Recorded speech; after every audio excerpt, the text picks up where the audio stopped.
And yeah, we should be on the starting scene screen, and you should be on the starting scene screen, and you should be on the starting scene screen. Yeah, no, we can definitely. I just realized that I had not muted myself yet because I couldn't do that before. So yes, we are definitely getting audio, at least from me. Oh yeah, you're getting Yep. audio. I could hear it. I heard it. Excellent, excellent. All right. The echo should go away. Hello, everybody. We are just going over some last-minute notes for the players as we get started. Thank you for everyone who's already sitting there. I'm going to say anxiously awaiting the start of the game.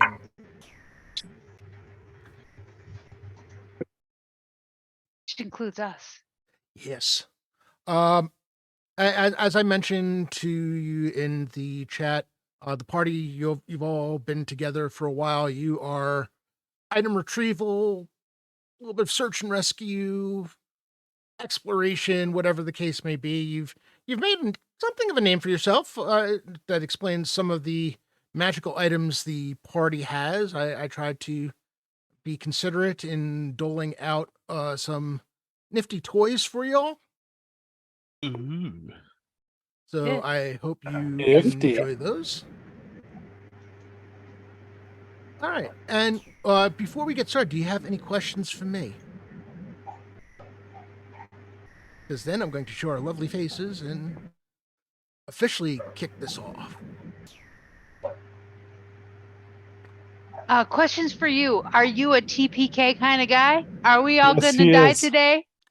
I should mention. So normally TPKs, I reserve those for. I can tell you that if this was a charity one shot and we hit a goal that I put out there, that normally trying to get them to that goal is the announcement that there will be a TPK at the end, because for charity. Just flee. Just flee. Just flee. This, however, is not a charity one shot, so you will have, survival will be left to you, left to the dice. We will be using the +1 system for bits, so if people want to give you +1s, they are more than welcome to for the mad shatters out there. And one last thing, for the system that we're going to use for criticals is it will be your full damage. So say your full damage would be like a 1d8 plus 2, so it'd be 10. And then you will roll that d8 as well. So it'll be... Oh, neato. Yeah. Okay. What about death? Death saving? How do you do There death? are no death saving throws. There are, when you hit level 0, you're basically knocked to the ground. You're not quite unconscious. Goes from 0 to whatever for -10 plus your constitution modifier. So if your constitution modifier is +2, death comes at -12. If the constitution modifier is 0, death comes at -10. Okay. Okay. And with that, Manda says if we get 100 viewers, you can kill us all. Amanda! I'm gonna set it a little higher, Amanda.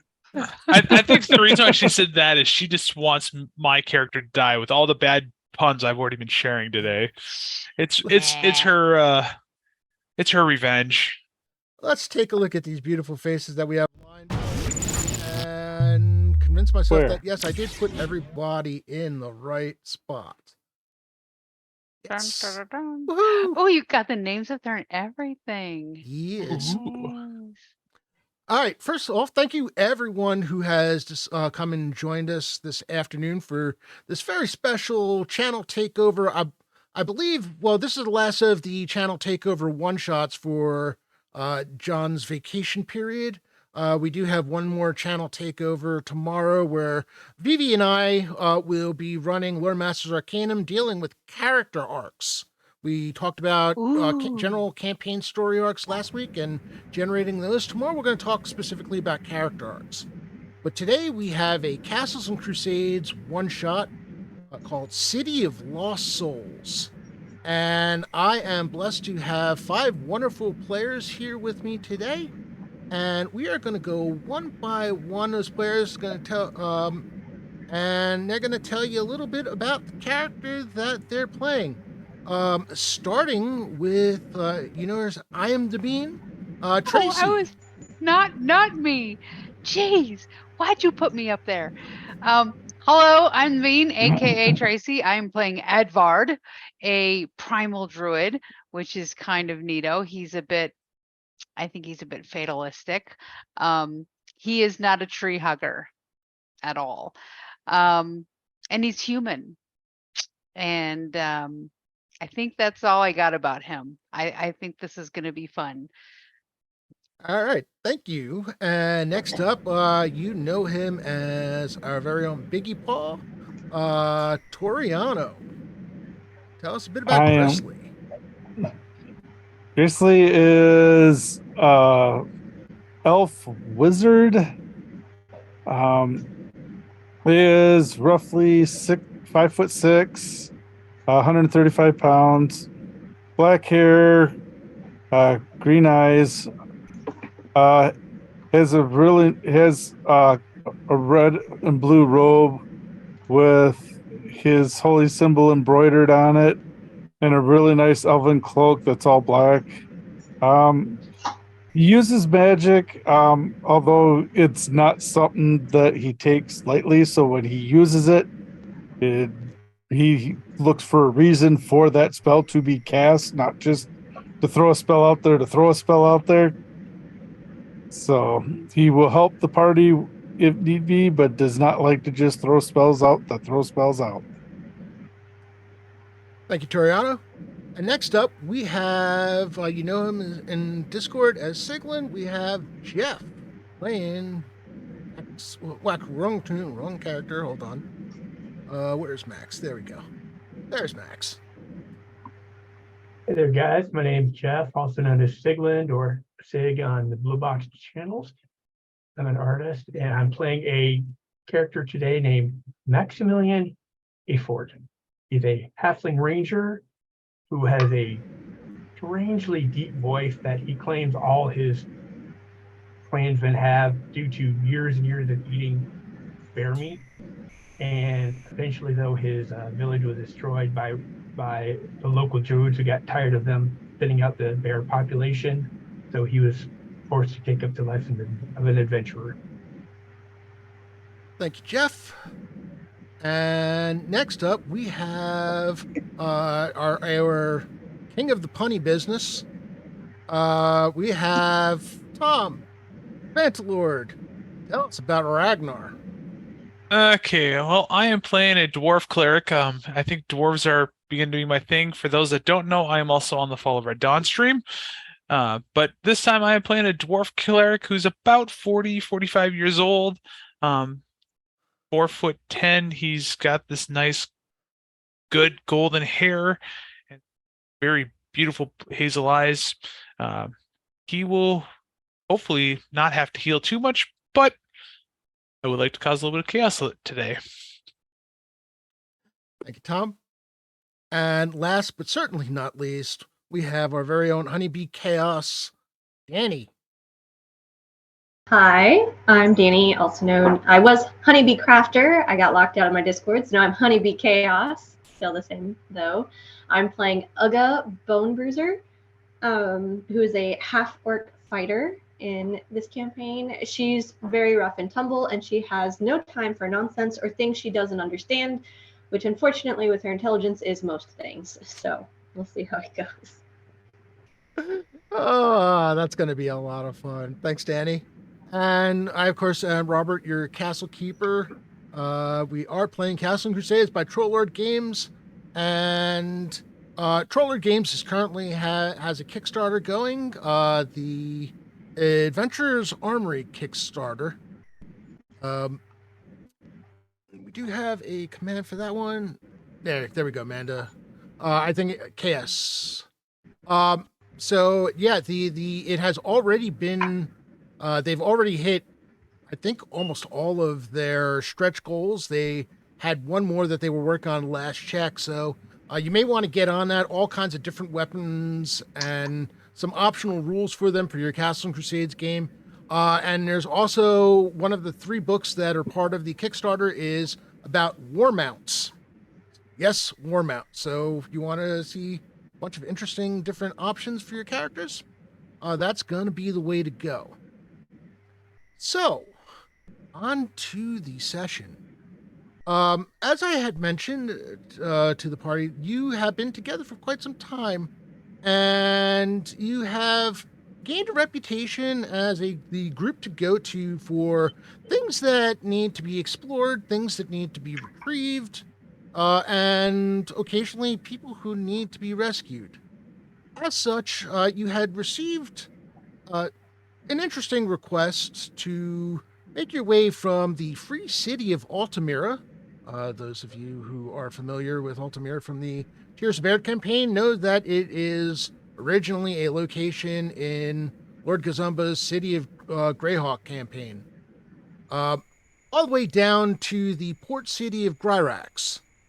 You are going to be meeting a lord and lady from the Kingdom of Keeland, just to the west of the Principality of Ulick. In regards to, well, apparently it's going to be a little bit of all 3. So, with that in mind, you find yourself boarding the rather large frigate, um, the heart of the wind. The commander, a rather stoic looking elf by the name of Lathandar, greets you and says, I trust the trip down here has not been too much trouble. My lord and lady are awaiting you in their stateroom.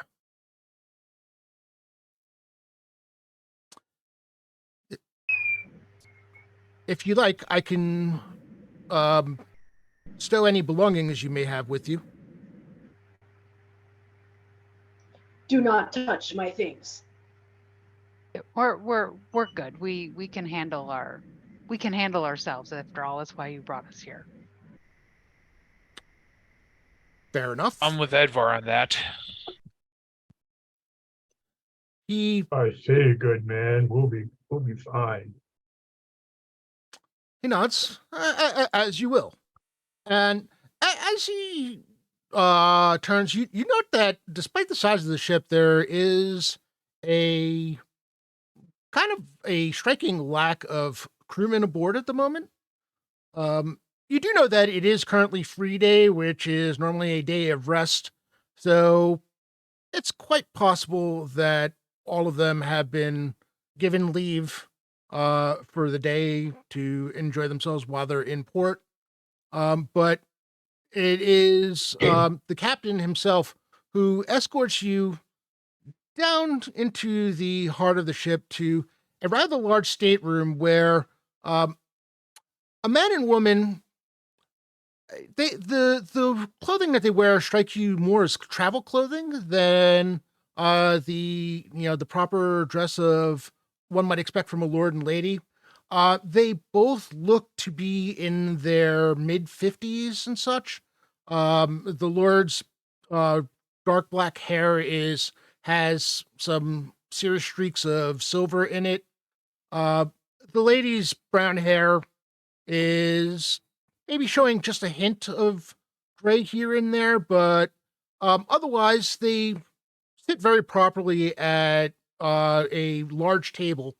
And the Lord rises and says, "Please, have a seat. We have refreshments. If you have not had anything since your journey, and you see that there are goblets on the table. Some cheeses are there, cut into pieces. Bits of meat cut up as well, and 2 large goblets filled with a dark purplish liquid, which you assume to be wine." I slide one of the goblets over to myself. I'm going to assume that none of these chairs are halfling sized.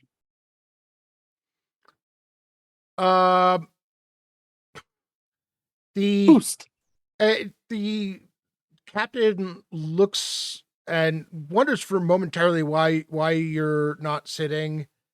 Looks at you, looks at the chair, looks at you, says, sorry, I shall be right back. I unfortunately did not. And you notice that the elf, stoic as he is, seems to get some color in his cheeks as he realizes the misstep and exits the room, returning shortly with several cushions to put on top of the chair. Maximilian, do you want some help getting up? I'd appreciate that. With I'm that, missing- I try to lift him up very gently, very formally to put him in front of his spot. And I'm going to sit in front of a goblin and just, I want to hear the story of the lady and what she's looking for. So I immediately. Go Sorry. go ahead. I immediately pick up one of the goblets and drain it and put it back on the table and go. Yes. Now what? I'm just gonna look at my companions, maybe shake my head a little bit, and sit at the free seat. I'm assuming there's a free seat. I'm gonna sit down and my lord, my lady, are you okay? Are you in a rush? We are. He takes a deep breath and sighs and says, before he finally sits down, I apologize. My manners are not what they should be for such an occasion.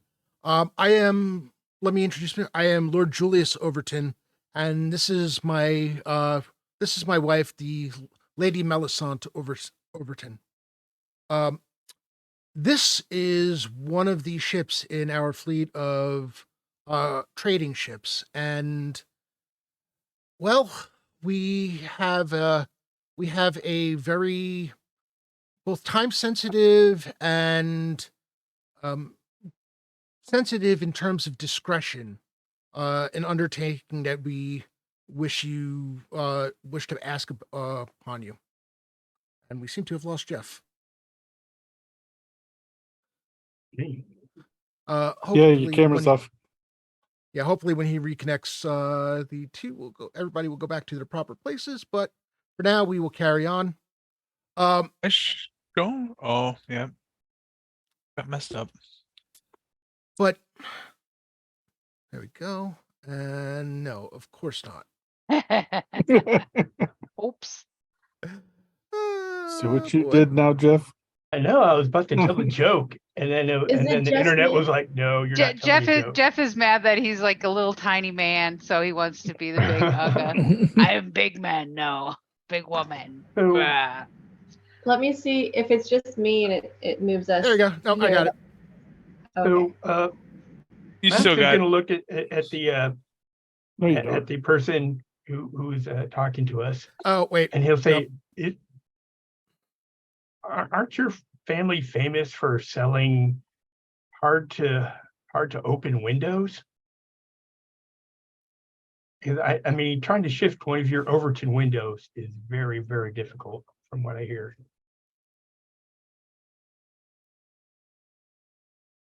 He looks at you strangely and says, One knows what an Overton window is? Telling me. "I, you surely you're jesting with me, huh?" That he does. He jests. He's the jester.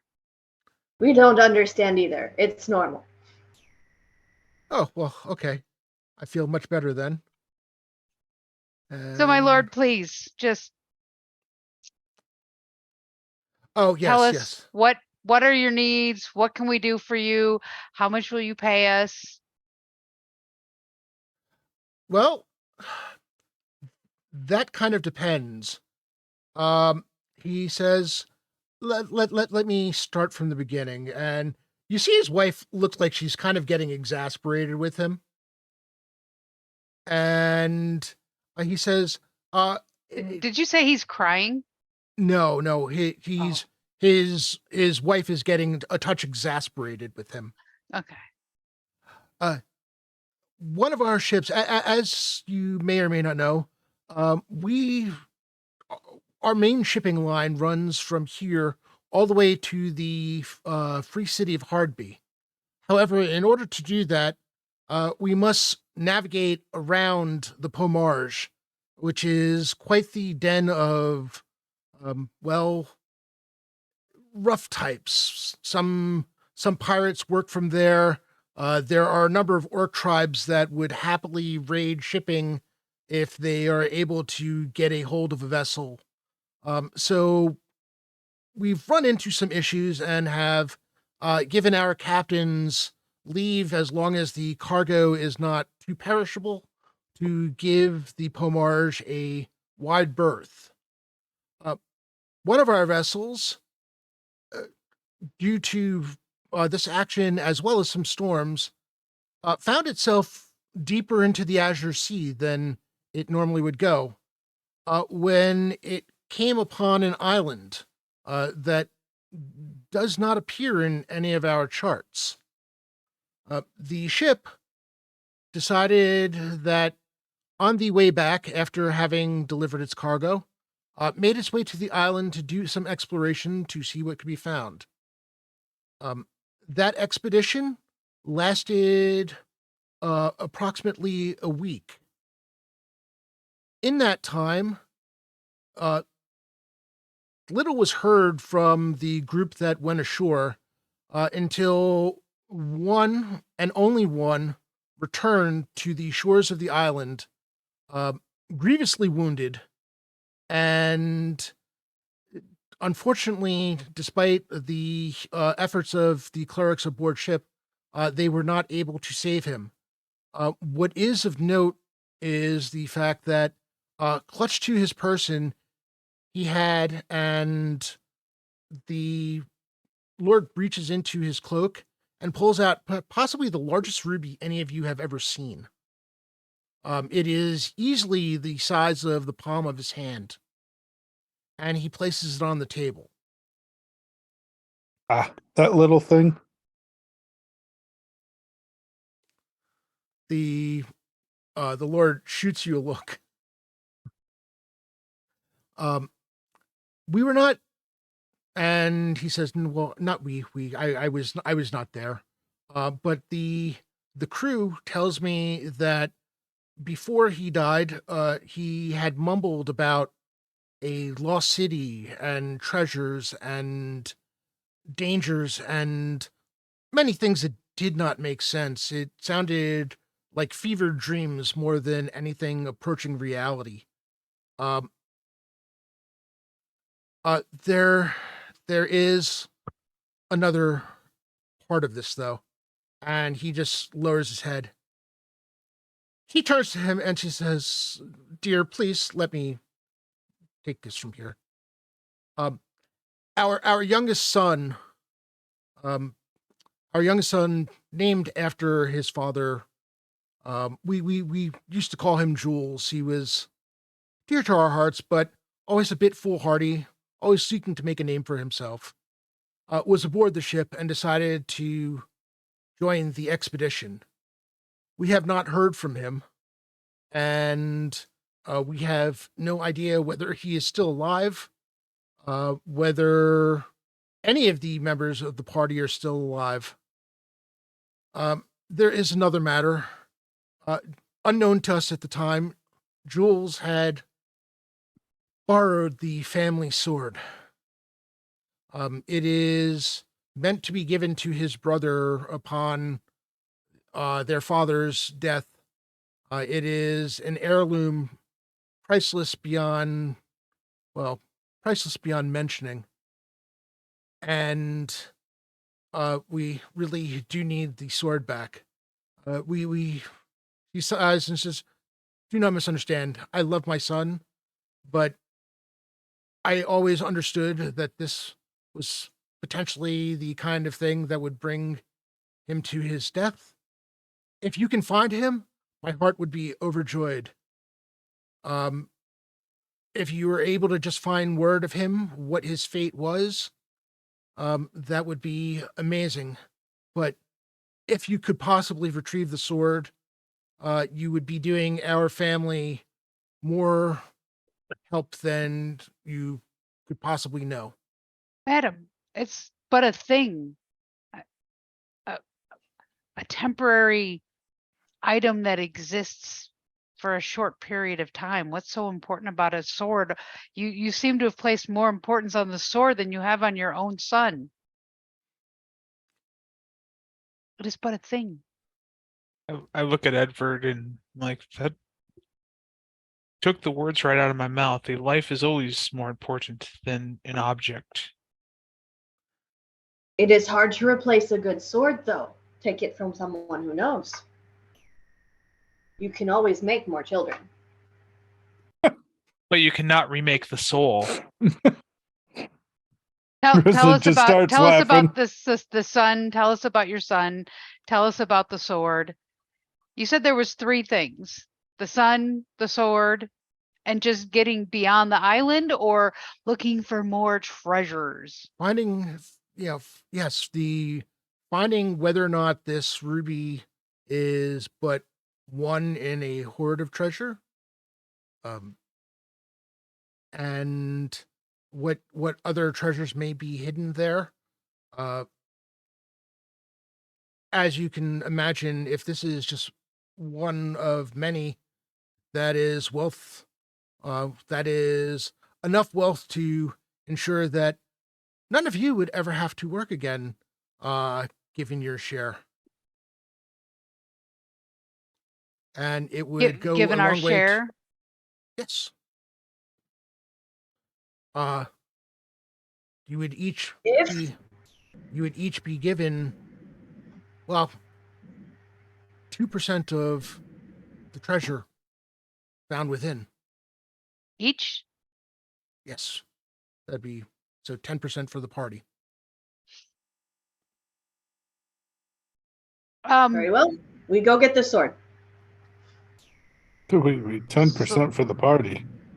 Hang on, Ega. We need to get a little bit more information here. I know you love to bash things. It's Okay. good fun. I'm curious, madam, sir. Again, why your garb? Let's call out the dwarf in the room. You're not dressed like one would expect. What is there more that you're not telling us? It is very, and she looks and leans over the table to look you straight in the eyes, and she says, "It is very, very important that our rivals do not know we have lost the sword." Who are your rivals? I cannot say. That is not for your concern. Well, team, they're holding back. I'm going to say Oh. that with her hearing. How could it not be our concern if they find out that you're missing sword, they're gonna come after us as well, right? And we're No. going after the sword. No, because nobody knows that you're going after the sword. Even when you leave, no one will know that you're going after the sword on this ship. Other than your captain here, no one will know that you're going after the sword. So you want us to be silent, and if that's the case, we want 20% of the treasure. Make it 25. Can't split that evenly. The What's two your of them look at each intelligence? other and then look at you and say, "If you return with the sword, we will do 25. Ooh. And Dang, I knew I should ask for more. well, there's still what is your son worth? What is finding out about these treasures? Or never mind that last statement. That was the 25% of the treasures. So, madam, if we go there and these treasures don't exist, and we find your sword, The 25% of nothing is nothing. To which the captain walks over to a side table, picks up a small chest, puts it in front of the party, and opens it, and you see that it is filled with gold pieces. I think 500 gold pieces would be suitable for your time in this matter, if nothing else is found. Each? All right. No, 500 gold pieces total. That's all that's in the box. I don't know. I don't know if it's worth my time.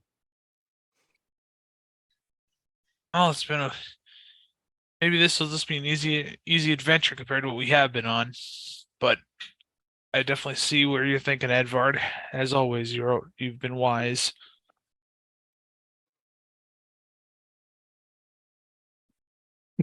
Okay. Team, squad, what is our name? The Mighty Morphin? No. No, I know where you were going with that. We are the best. Yeah, I'm gonna look to my team, compatriots, and we got nothing better else to do right now. Yeah, We're I'd say here. go. You understand this better than I do. Just show me where to go. How long of a journey is it? It is, I am told it is 2 days' journey from here. He looks over to the captain, and the captain nods. The captain says the winds favor us. We should be able to make it within 2 days. Do we need to go get anything? Eh. I presume you have rations for all of us. We don't need to. We have rations, and we have a full set of equipment for you all. You all check your equipment list. You'll see you have your backpacks fully kitted out. Fully. I even have a pot. Mm-hmm. All All the right. equipment you could possibly need. Eh, Are we good? Do we need to do any shopping, or are we just gonna hop on this I say let's just Little- go for it. It's only Hey, 2 Phantom? days. little What's- tugboat? What's on the Let us food go. table before us? Cheese. Cheeses, meats, and some vegetables that are cut up. With Okay, a dwarf well, and a half orc. Basically, a large charcuterie board. so basically, as they're as like this conversation's going on, Max is like taking a piece of cheese, putting it in his pocket, like take another piece, put it in his pocket, take a little meat, put it in his pocket. So like by the time you get done, like he's like his two front pockets are like kind of bulging. Max, is that a sausage in your pocket, or are you just happy to see us all? As he's got a week's worth of food in his pockets. It's definitely I've got a sausage in my pocket. Trust me. Aga is gonna look confused and be like, "When did we leave? He's seen us this whole time." So the captain says, if you like, I will show you to your rooms, so that you may all relax. The crew should be returning within the hour, and we will be taking off shortly thereafter. Okay. As we leave, are we like once we leave and we're out of earshot of the Lord and Lady? Mm-hmm.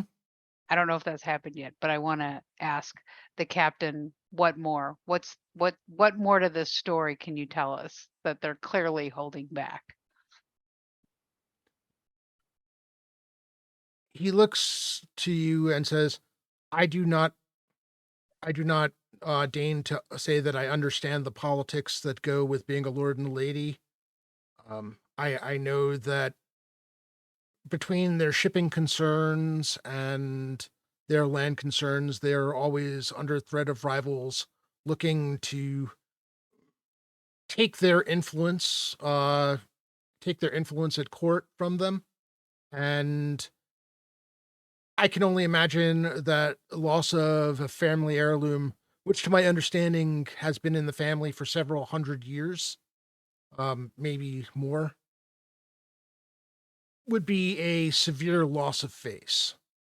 and something that would be held against them. It is also my understanding that the sword was a gift to the family from a former king of Keeland, so it is possible that it may be considered an insult to the crown to have lost it. So these rivals, tell us more about their rivals. Shipping rivals, land rivals. How many rivals does this family have?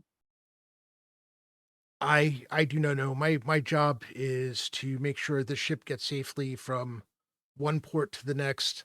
I know that we are constantly under pressure to make sure that our shipments are on time and intact.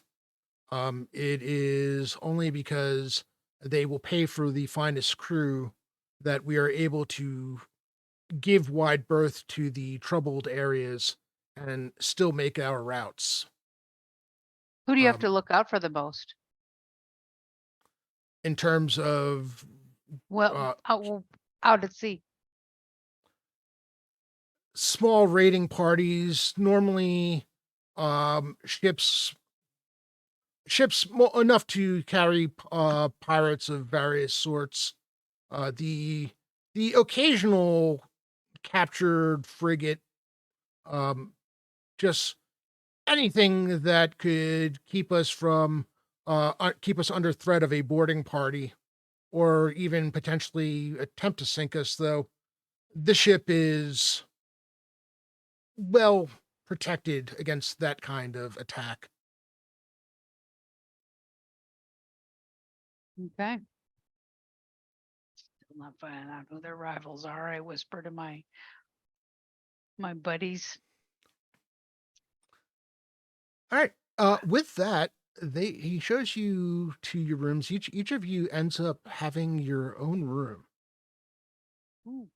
And true to your word, within the hour, you can hear from outside the portholes in your room, and even through the walls, you can hear the sounds of sailors calling out to each other, work being done, and soon enough, you can feel the ship starting to move, and it is quite clear that the ship is underway.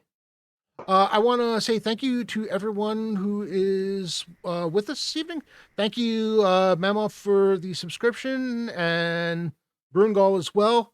We're going to have 3 giveaways from Trollord Games tonight. Hashtag BlueBoxRPG will enter you into the giveaway. So type hashtag BlueBoxRPG in the chat. I think it lets me If somebody do for myself, but just in case. And I can see a whole bunch of people having entered already. Excellent. Right Excellent. on. It's working. Go Nightbots. Mm. Go, go, Is Okay. it catch a hashtag or nightbot. the @ sign? Was it hashtag or the @ Hashtag. sign, man?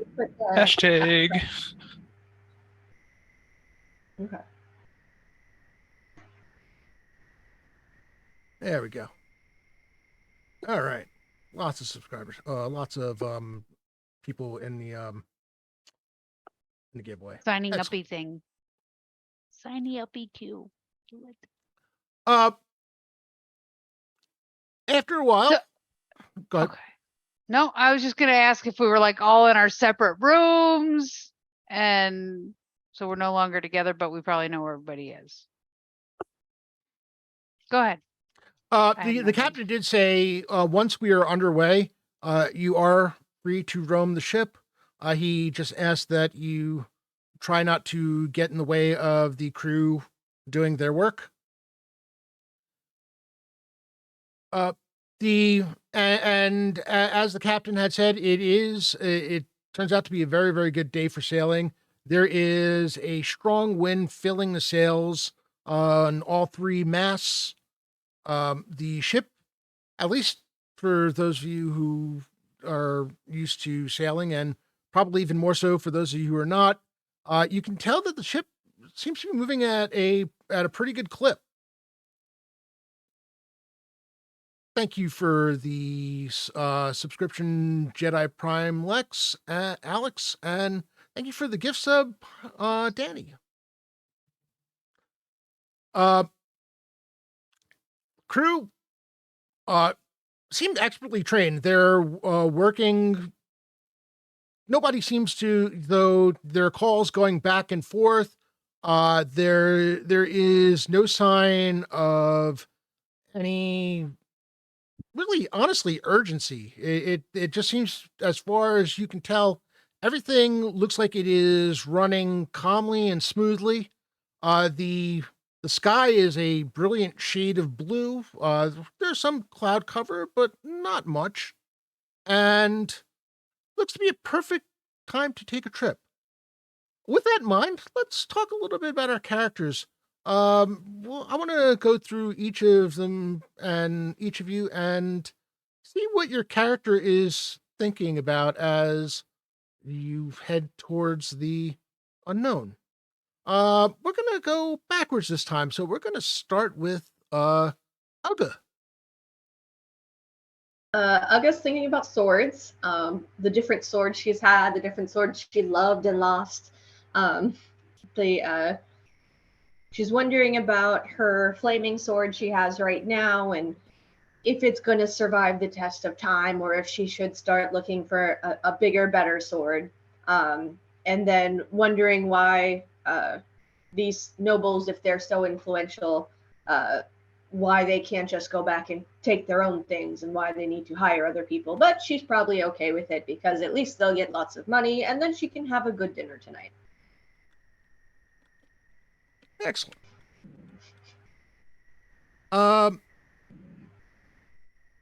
Let's see, Ragnar.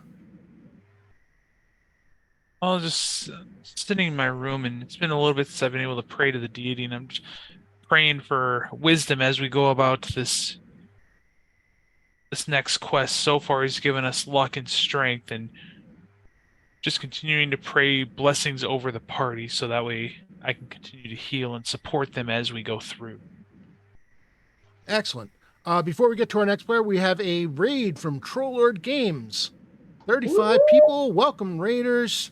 This is a Castles and Crusades one-shot, if you couldn't tell from the overlay. City of Lost Souls. And we are doing bits for the party. I believe it is 200 for a +1 for each party member. Mystical Unicorn Painting is keeping the count for us. So I was kind. Thanks, I gave each of my players a +1. So Thank you. Oh, nice. Aww. Yeah, and we're at 2/3 of the way to death. yes. Aw. All right. So Right, next now up, you'll be Max. missed. Max, what is your character thinking? As Max wanders around the boat, randomly taking out pieces of cheese and meat and eating it, he's wondering to himself, this seems shady. Super, super shady. We're all gonna die. There is no way that these guys are just sending us out here to. Doesn't make any sense. No information, mysterious trip to an island. Even if we succeed, we're gonna get back and they're gonna kill us. This is just like that other job we did. This is not gonna end well. That's what he's thinking. All right. Gressley, how about you? Greasy's just laying in his bed with staff on his chest, just snoring away Nice. as the ship kind of rocks and just laying in bed sleeping. And what about Edvard? Edvard is aware that there's obviously secrets. They're not telling us everything. They're probably sending us into a trap. But it is what it is. We live, we die. He is not particularly driven by the money and the treasure, so that doesn't excite him. He's very curious about why these people aren't telling the whole story. And there's going to be much to learn and find out as we get into this, and he is looking forward to finding out the true story, not about where the kid is, where the sword is, where the money is, where the jewels are, but what's really going on, what's going to affect, what might have the possibility to actually affect history. Excellent. Thank you very much. And for the our newcomers from the raid, or those of you who have just joined us by other means, we do have 3 giveaways going on from Trollord Games. It is hashtag Blue Box RPG in order to enter. You must be here and present when the drawings occur. So again, hashtag Blue Box RPG to enter. And so with that, we continue. What are the giveaways? Actually, that's a good question, Amanda. Could you please type what the actual giveaways are? $10 gift codes for the Troller Game Store. Ooh. I wanted to get the Adventurers backpack. All right. So the next 2 days pass in relative comfort. The crew again does a fine job of keeping the ship moving with minimum fuss, and as you can hear, my dog does not agree. Where's the dog on the ship? There's supposed to be cats to get rid of the mice. And hopefully, little mister here is going to accept the treats and then go back and lie down, because he has been quite the fussy one in terms of trying to get him to do anything when he doesn't. Olga's got treats for her pet as well. I do. My dog is right here. Earlier, when you saw my arm going out like this, I was literally tossing treats around my office so that he would go and like keep sniffing around and be quiet. Oh my goodness. Puppy stream. The dog's life. It is a hashtag for the giveaway. Hashtag Blue Box RPG. Mm-hmm. Okay. You hear on midday on the second day, the call of land ho. And hold on a second. Coyotes. Shut up, dog. Bad dog, sit. And Fetch ball. So we're hearing the dog Squirrel. on land. We hear land ho, and then we hear Oh the my dog goodness. barking on land. It never fails. I'm telling you. It's fine. It's all Yeah. good. So anyway, You'll hear him. at that point, the captain makes his way over to the party and says, "I should ask. We have 2 potential sites to have you brought to the island. The first is the initial beach area that we found. The second is in a riverbed where the last man was found on his way back before he perished. I do not know which of the 2 would be of more interest to you. Yes, I think little Timmy is stuck down a well. Richard, With you have a giant ruby. Oh my goodness. All right. Well, you know something? In that case, what we're going to do is we're going to Fine. take our hopefully No. break No. right now, because he is not going to stop. Who's bothered by the dog barking? Not at all. Me, because I can't hear myself. I think. can't thinking. Okay. I've got That's fine. noise I canceling earphones, and he's going right through them. And now he's pawing at my chair. So we will be right back. Okay. I'll take my hoodie off. Microphone It's hot. will still be live, so if you want to talk to the audience while you're at it, please do. Oh, what kind of dog? Yeah, what kind is he? He is a lab pity hound mix. Aw. I've got Good a lab ol- German Shepherd or a lab Golden Retriever mix. That usually I have an works. Irish Wolfhound. Ooh, those are pretty dogs. He is enormous. There we go. I just got 2 German Shepherds. We got a You new have a puppy. lot of hair at your house. We got a new puppy a couple Oh. weeks ago. My Well, little Anatolian, and I don't know where she Well, is. yeah, we have a 9-year-old German Shepherd, and we got the 1-year-old. The 1-year-old's the all black. That's my sock. She's the one that's full of spit and vinegar. She's the one that'll play fetch with you and run everywhere and don't stop throwing the toy. Once you start, she'll go for 5-6 hours and won't stop. My older of my 2 dogs is a German Shepherd Chow Chow mix. Nicest wow. dog on the planet, but wow, does he shed? I believe it. My wife's had him since he was born. He'll be Does he have 13 a next month. triple coat? He's got like 7 layers of fur. I bet. Vic, I mean, This guy is almost 7 months old. I like how he's laying.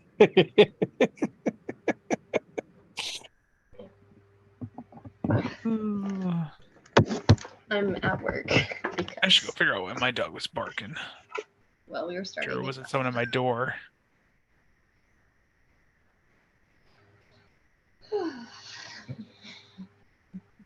I neglected to get snacks, so I'm now snacked up. Puppy. Who else calls their dog nerd? Come on, little nerd. Let's go. Nope. I call him you ridiculous boy.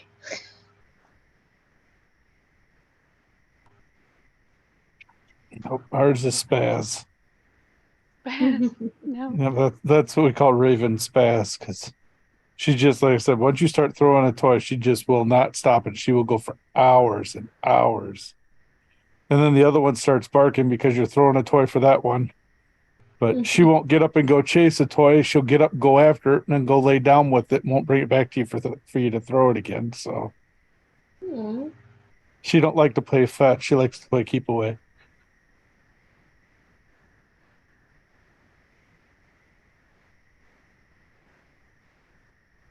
Okay.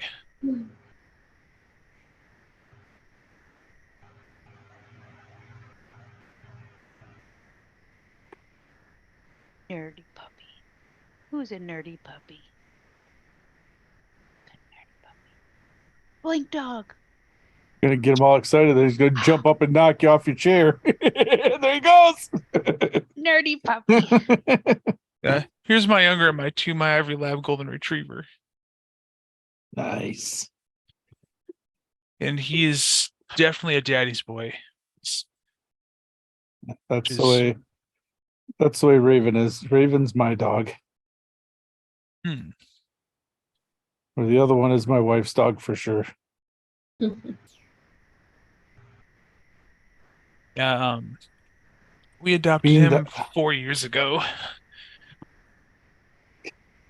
He's gonna be so big. How old is he again? She's 4 months old. Oh yeah, she's gonna be huge. We took her to the vet today and she was 43 pounds, I think. Yeah, she can be Big huge. puppy. Gonna be a big dog. I'm afraid of owning a little dog. I think I would break it. Get down. Like step on it and I just broke my dog in half. I'm not gonna break this one in half. Yeah, it'll just charge out, push out of the way when it wants to get through. So Did he take you're going to his? be the one that gets broke. Yeah, he took his outside. I think he took his dog to the island we're going to. He's been gone so long. I gotta figure out if my lab likes to swim. I've been out. I live on a river and I can't even get him to go down into the river. Uh-huh. Okay, is the He dog is- in the lost city? Are we gonna find him? Yes. I'll take him to a lost city if he keeps this up. No. It's taking him to the farm. No. I just let him go find a scent of something and run. Yes, and he knows I'm talking about him because he's suddenly deciding that he's going to be nosy, but My dog's been going nuts trying to find the groundhog on the property. oh, I can't let my dog off the leash because I will never see him again. He'll go and chase That's everything he can find. that's There you my go. chow chow. My lab likes to be in eye shot of me all the time, but the hunter. All right. Mine will take off, but mine will stop when I yell for him.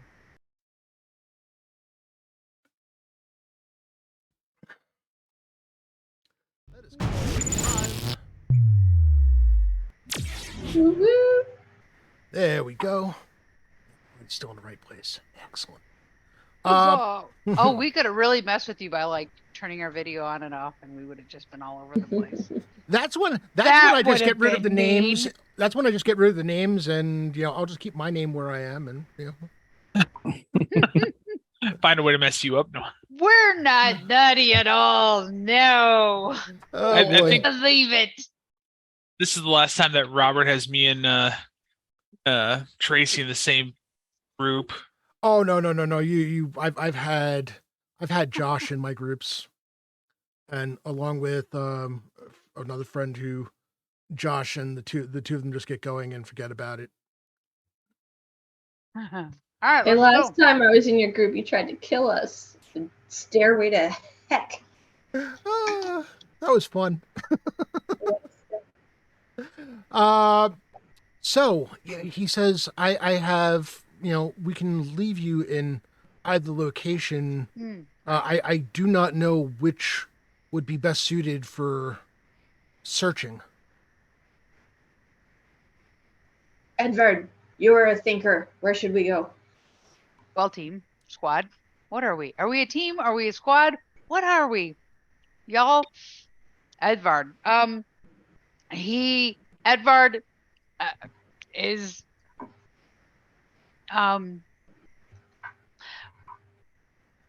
we're strong. We get down to business. We should just go to where the guy was last seen and go to the brook, the river, the stream squad. I would suggest we go there too, so that any tracks that may have been made will be fresher. And I can investigate them more easily. Beaches are no clues would be on beaches. The sea comes in every day. Not the Goes out beaches. every We day. would go to the stream. Let's go to the stream. Yep. Okay, What they said. excellent. The captain goes and starts barking out orders, and within the hour, he has the ship brought to a halt not too far off from land, and you see the crew is in the process of uncovering a large rowboat down into the water. It is easily large enough for the five of you, as well as crew members who are already working their way down the ropes to get in the boat to row you to shore.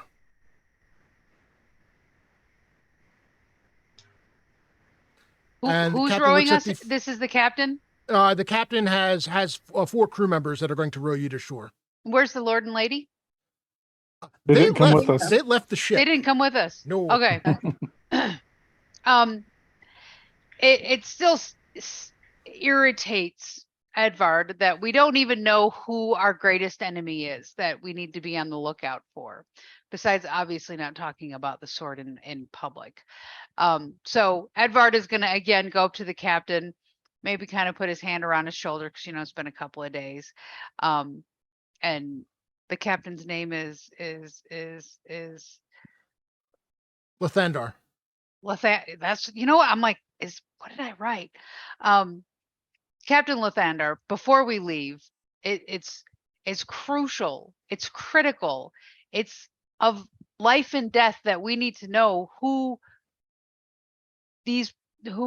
are our now. These are now our greatest enemies, right? It's not just the Lord and Lady's greatest enemies. These are tell us who it is that we need to be on the lookout for the most. It's not time for secrets.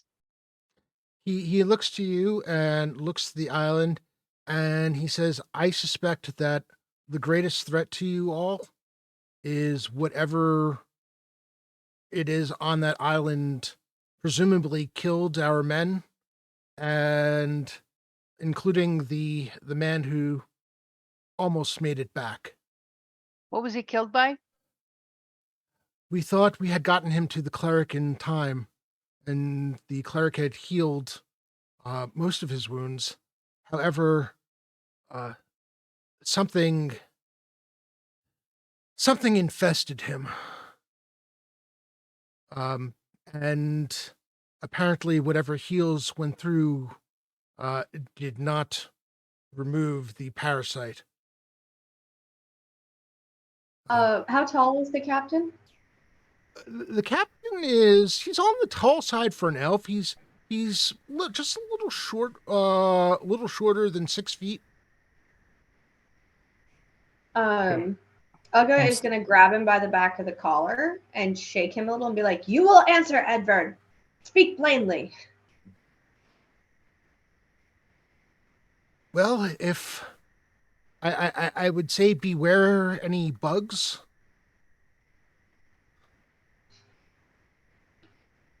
As I'm Bugs. standing at the front of the rowboat, I got my staff and I'm smacking the ship going, row, row, row, row. Presley, we're already on shore. No, you're Can't not run on shore. further into the dirt. We're not on Oh. shore. We're You're we're in not the sure. rowboats.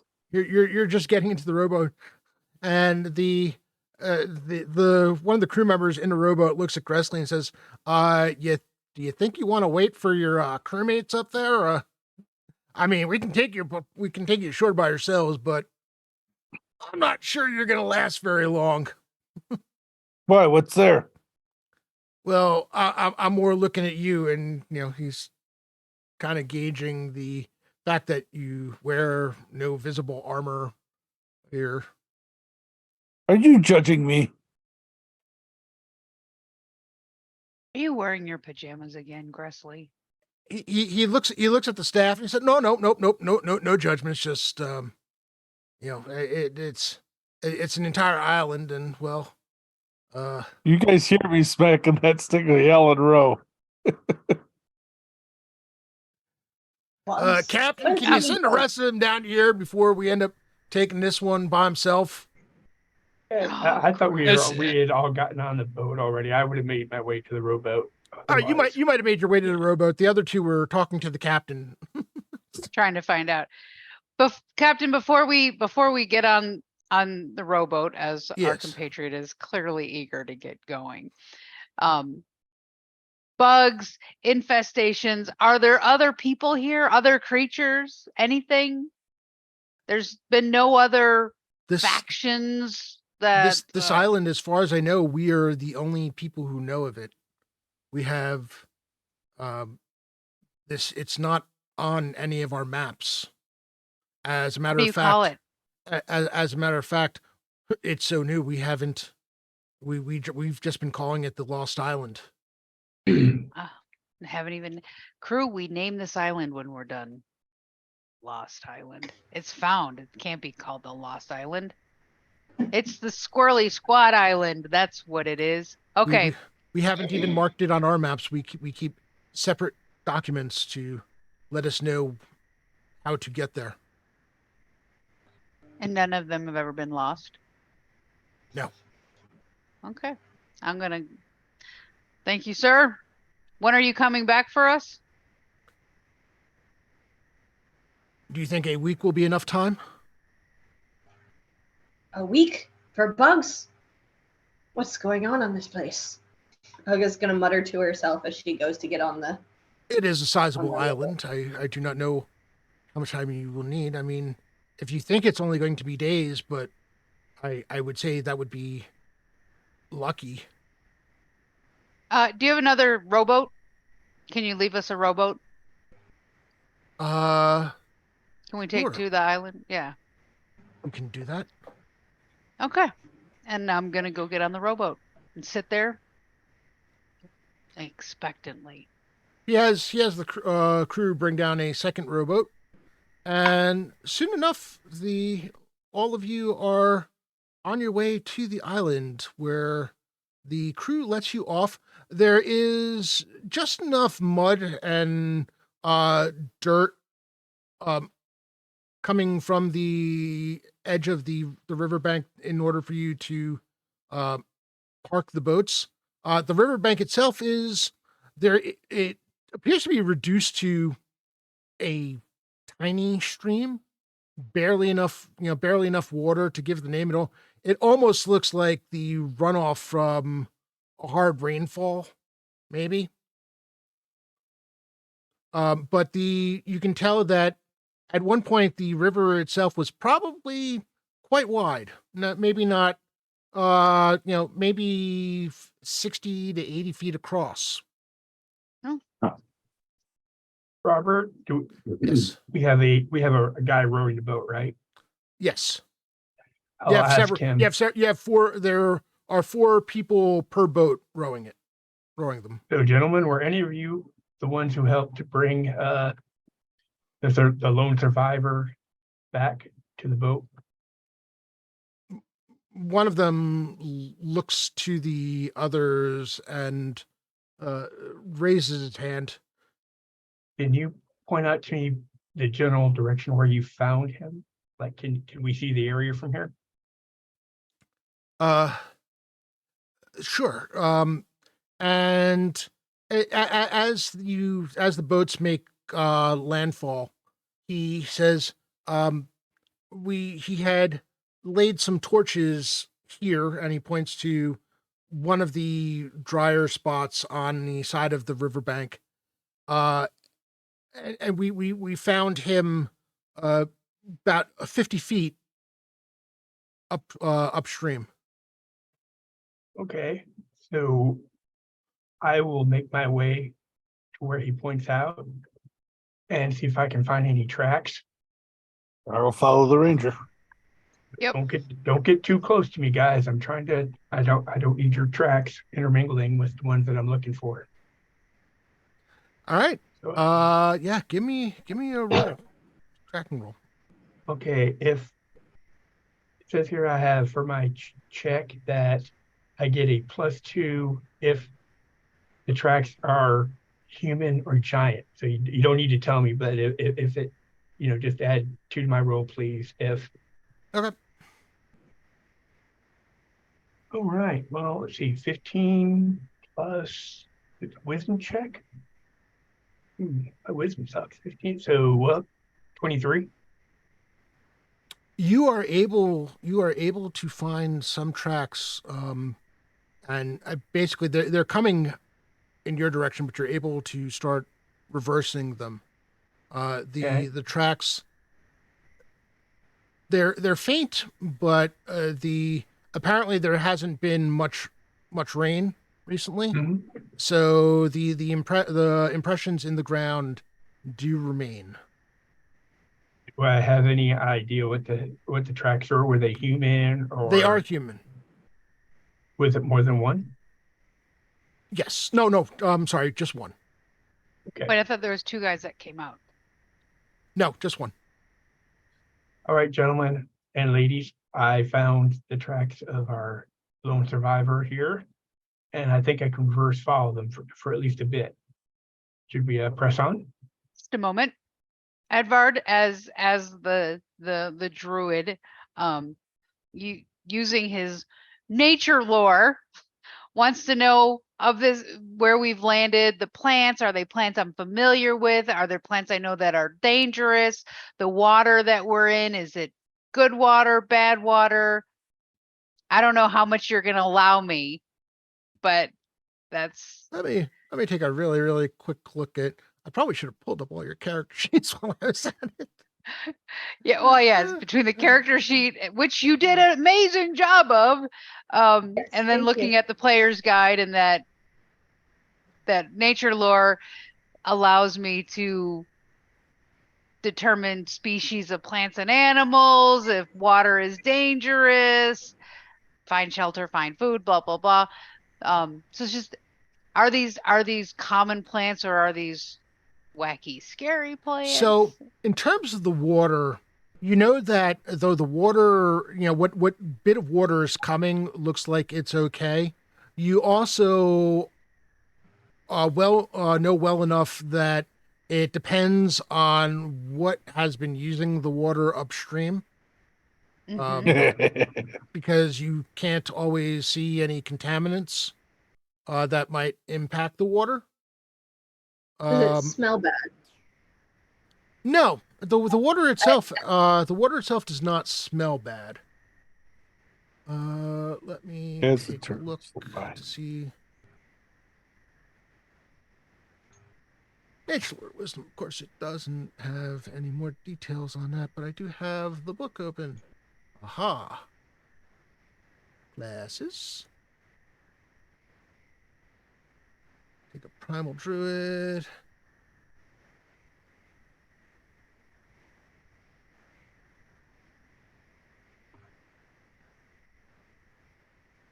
Yeah, you suspect that you may want to get a better idea in terms, just, and this I'm not even going to make you roll for, in terms of, what may or may not be using the water in order for it to be safe enough to drink. I do want you to roll me a wisdom check, though.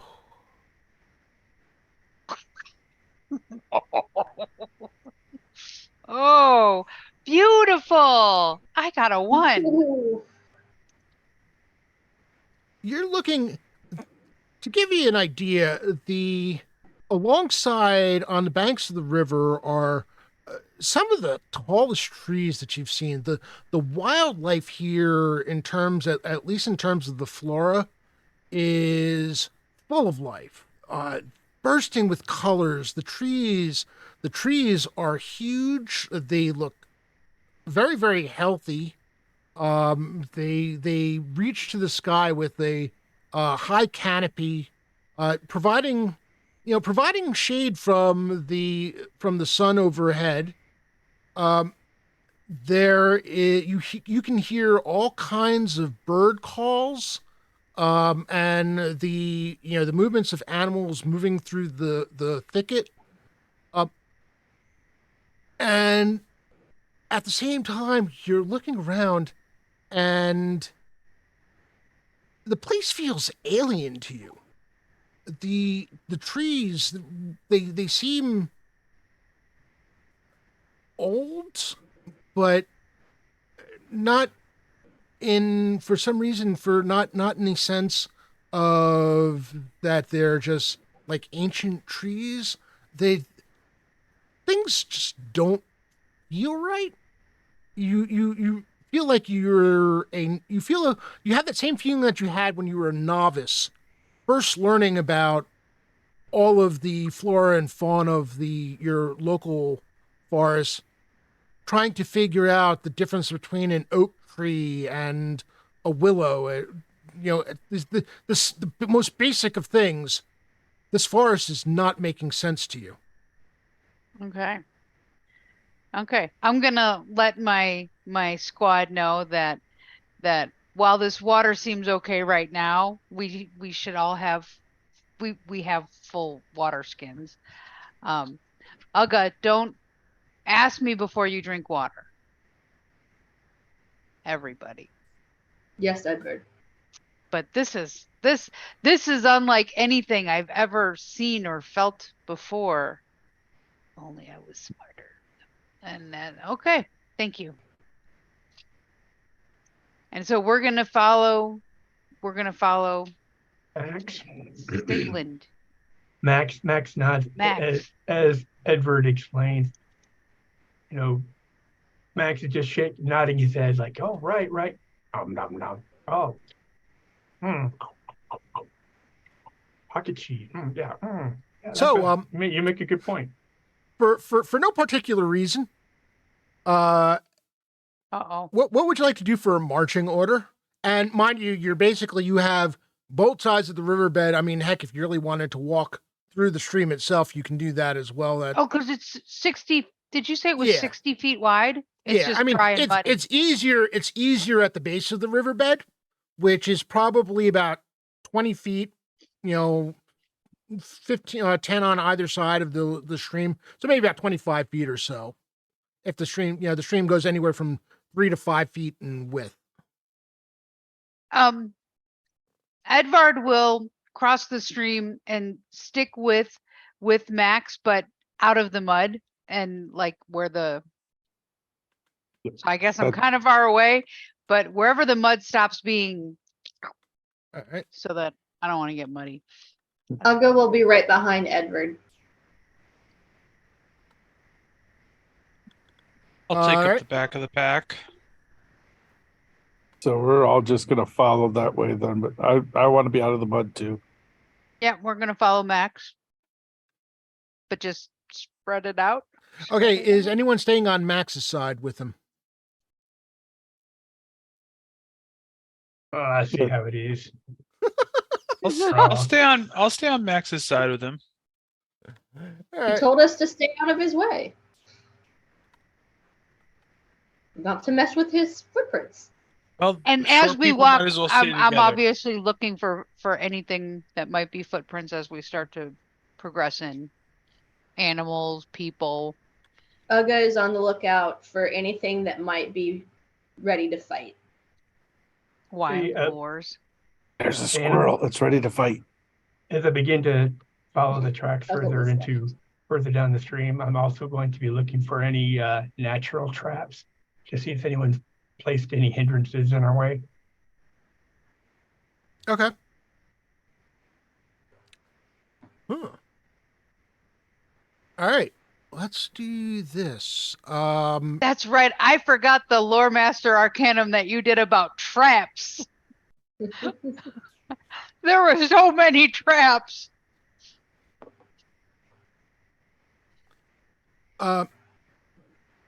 Along the riverbed, you're not finding much of sign of traps. However, Ragnar, the ground beneath your feet feels like it's pulsing to you.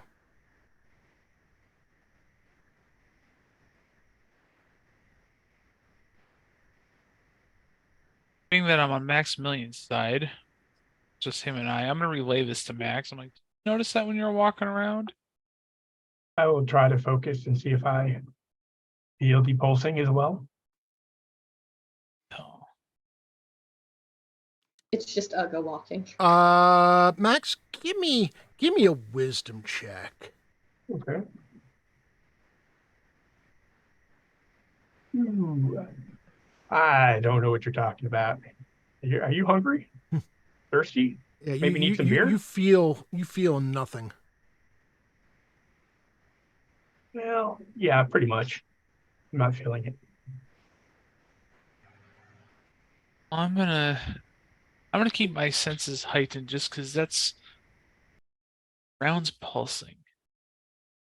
Well, if something changes, Max, let me know. But it's walking on this earth. It's just doesn't feel Yeah. right. I Maybe trust it's your, just me. I trust your judgment, and you may be more in tune to certain things than I am. So, but if I feel it, I'll keep an eye out for it. All right.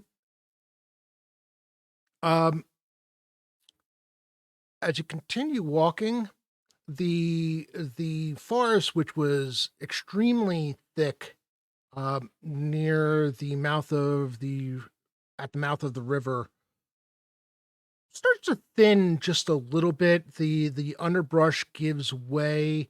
There's you have the feeling that if you scaled the riverbed, you might be able to walk between the trees. Not saying that you have to by any stretch of the imagination.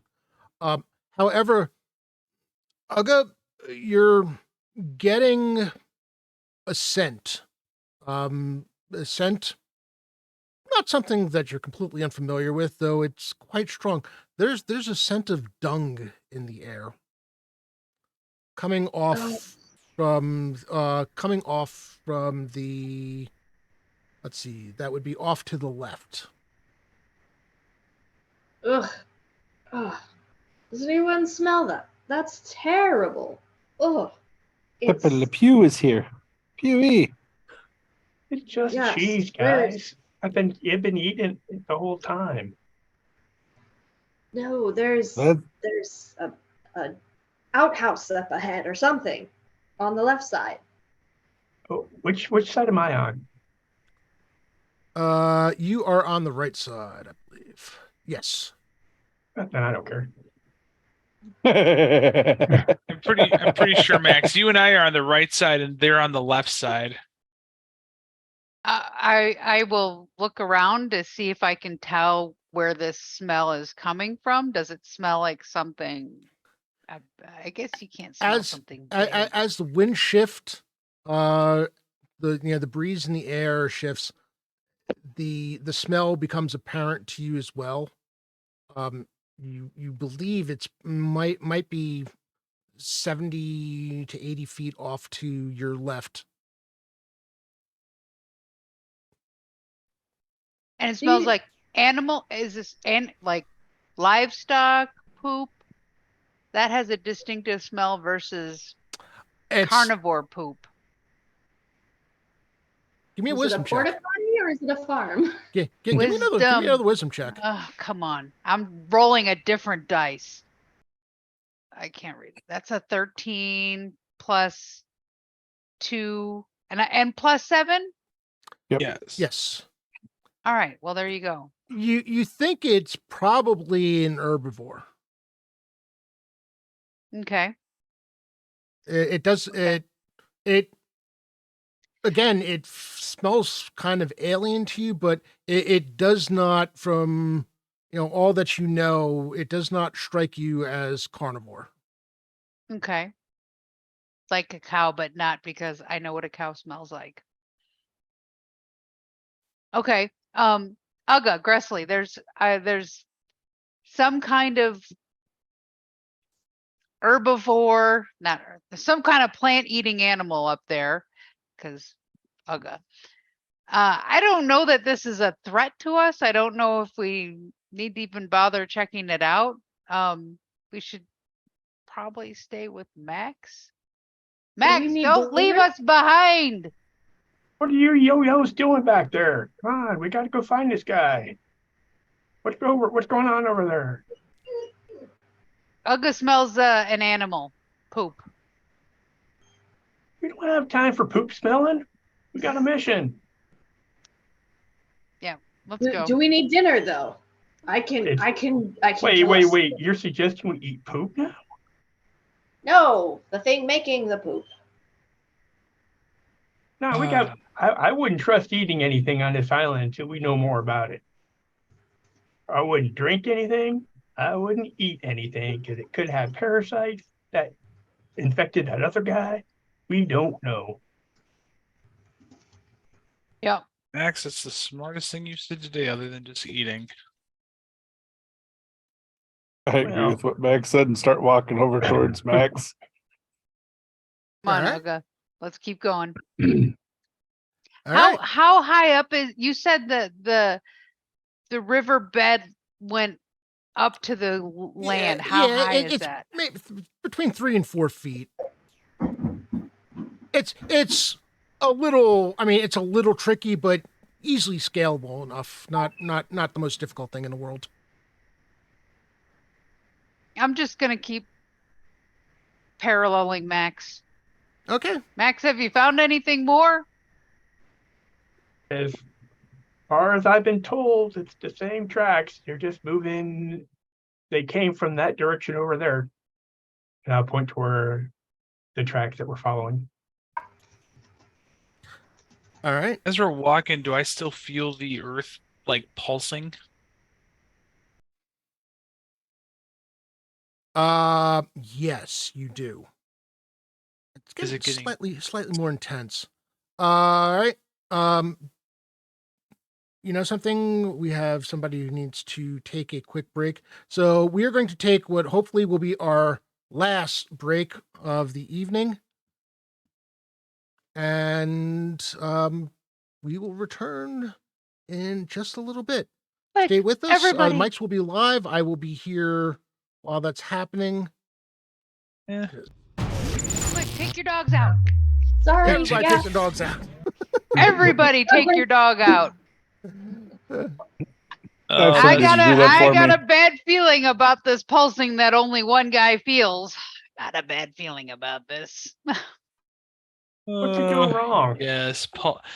What could go wrong? That Giant famous last herbivore that words. we're ignoring. I don't know. It's fine. I am What doing is an everything I herbivore? Why can would he- not to make the joke. I don't know. I've never met a herbivore.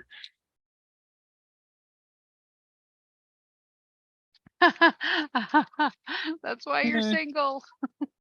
I'm not single. Wow. Now, if I keep telling Wow. bad jokes, my wife may need that scroll of resurrection that Amanda's threatening to give her. So, for those of you who are watching, first of all, thank you very much for joining us today for this very special channel takeover one shot, City of Lost Souls. We're playing Castles and Crusades. We do have the ability to help the party if you so wish, or you can help your castle keeper by No, you don't bits. need The to help the normal purchase of with bits of a +1 for the party members. Thank you, Manda. Amanda will be keeping track of that. We are not, you know something? I guess we can do the plus to group initiative as well. But the other ones, it's just basically going to be the +1s as well as the group initiative one. We also do have 3 Trollord Games giveaways, $10 gift cards for the Trollord Games website. Hashtag BlueBoxRPG to enter. We will be doing those at some point near the end of the stream. I'm not going to say exactly when, but you do have to be present in order to win.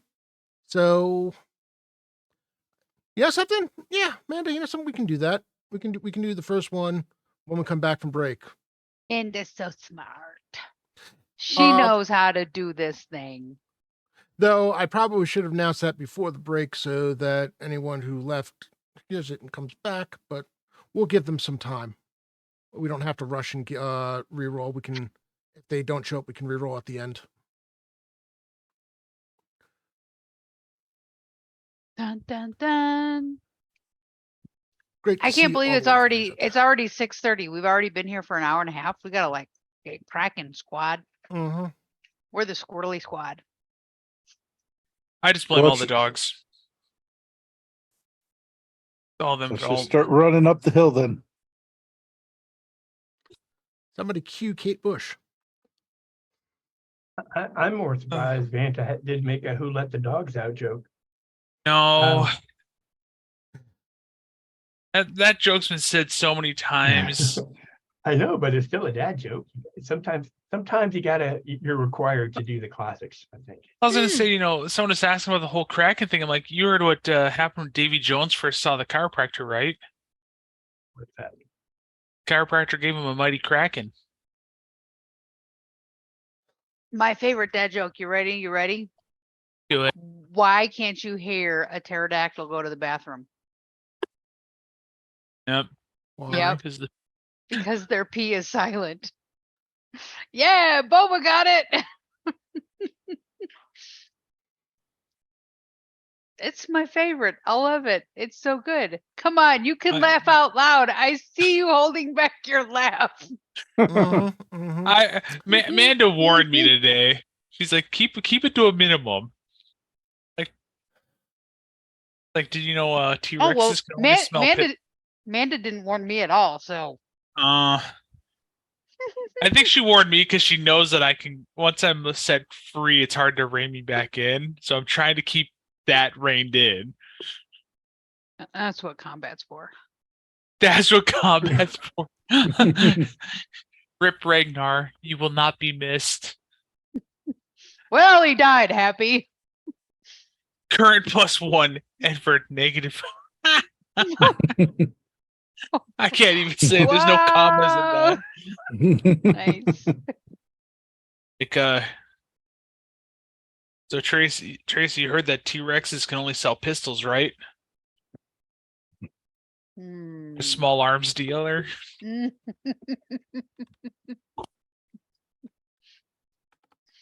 all the dad jokes should be dragon related or dino related or something. So, fun fact. Okay. This is actually so my wife's grandfather used to do a lot of welding in the area that we're from. They actually welded someone a T-Rex statue out of like old mufflers and car parts, and it's sitting out on the major highway like 4 miles from our house. And one of these days, I'm going to take a picture of it and send it to John. Neato. But You yeah, got to put a blue cape on it. in fact, I'm pretty sure it made its way onto as a Pokestop on Pokemon Go. Wow, neato. All right, we're all back. All right. We are Sorry back. about that. Fine. Oh, and we're gonna draw the first drawing. Yes. Hey. All right. So let us do that. The first drawing, of the giveaways. And our first winner for tonight. Hooray! Hmm. Larry Hey, Kingra. Larry Of King. course. Congrats. Larry's here. Huzzah. Congratulations. Now, does everybody have to re-enter or their entry is still Nope, their set? entry should be good. All right. And I think I can just leave that like that. And we're still in the right place. Aha. Yay. Fantastic. Okay, it's just going to be there we'll roll it next time. Congratulations, Larry Kingra. Amanda's already on top of it. Excellent. All right.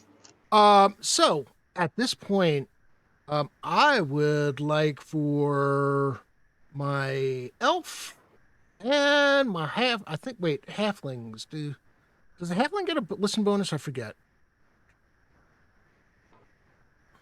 Give me just a second. I'm not seeing I'm not seeing it on there. All right, I need my elf to Gressley. Give me a listen bonus. Listen roll. Ooh. 19.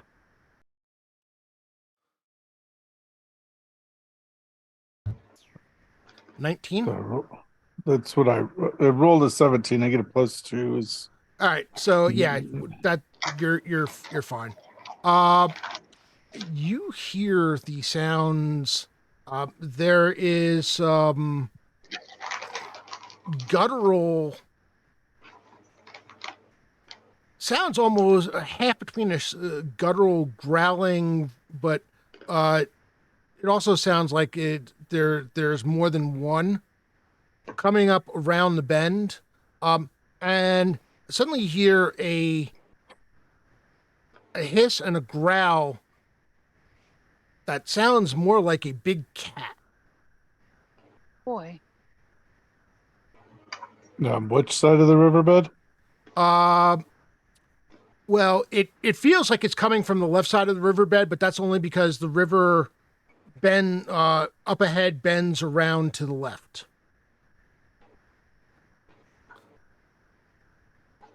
All right. Yep.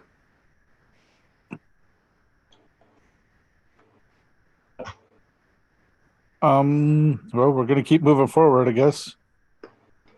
Trying to Okay. avoid whatever the heck that is. Just so you're aware, you're the only one who has that information, if that's not clear. Okay. Well, I let everybody know that there's a big putty tat ahead. Cool. Or at least Good. it sounds like it. Fight. Well, Max will make sure he has a short sword and hand axe out. All In right. case this cat Yeah. wants to play. Edvard will also pull out his hand axe. Okay. Uga pulls out her two-handed sword. As you round the bend, some 20 feet away from you, you see the sight of 3 lizard folk, all of which have large spears in their hands, fighting off or not clear if they're fighting off or actually trying to attack the largest tiger you have ever seen. The tiger is probably about twice the size of any tiger that you've come across. And unlike most tigers, has a giant set of fangs coming from the upper port of its mouth. Do these lizard people, are they speaking any languages that we can understand? No, they're not. They are communicating with each other in guttural tones. You can tell that they're definitely talking, but you do not understand what they're saying. Ugga's still next to me, right? Yes. Yes. Right. Sensing that Ugga's ready to go, right? Probably ready to go after that big tiger that is bigger than anything she's ever seen. I'm going to put my hand on her shoulder and I'm going to cast invisibility to animals, which will make her totally undetectable by animals, which might apply to the lizard people. I'm not sure, but for sure that big old tiger, because I know she's ready to go, and I want her to have that Hey, Robert, advantage. are the tracks I'm following going through where all those people are? Yes. The Max will yell out, "Hey, you yo-yos! I'm tracking stuff through there. Get out of my way! Hey, you're muddying up my tracks! Boo, boo, boo!" He's yelling that to the lizard men. Get The go! lizard people. Do me a favor. Give me a charisma check. Oh no. Okay.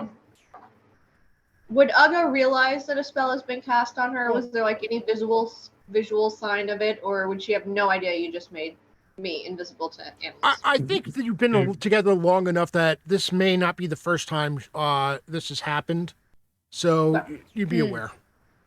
Robert? Yeah. Despite my no charisma, I just rolled a nat 20. Ooh. Nice. Counteract my You're one. pleased for the attention of the lizard folk. You do get their attention.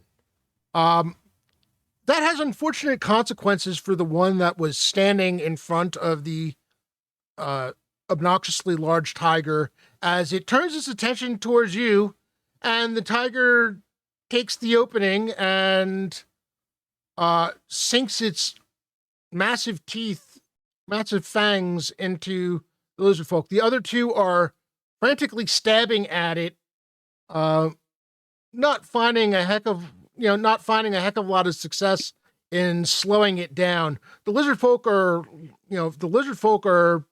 pretty large, but not compared to this thing. Max, I'm gonna really charge forward. go, Ugga. All right. Yeah. So we are going to enter initiative. I've got Ugga on a charge. Yeah. Yes, I would. All right. So let's see. D6. Tracy, you are going to roll group initiative for us. Oh no, but I rolled a 1 earlier. It's Okay. you roll Come on. 10-sided die. Oh, no, a 10, not a Yep. 6. Use a 10-sided die for this. That's a 12. That's not a which this one. I got it. I got Right. the right one, guys. Go ahead and roll. Wait, 0 is 10, isn't it? 0 is Yep. 10. Oh! All right. I'm feeling good about the fact that I didn't waste a 1. Anyone who's played Friday Night Crusades with me knows that my die rolling leaves something to be desired. I can either have initiative or I can have attacks. I can't have both. All right. In that case, so since Ugga is charging, Ugga, go ahead and make your attack. All right.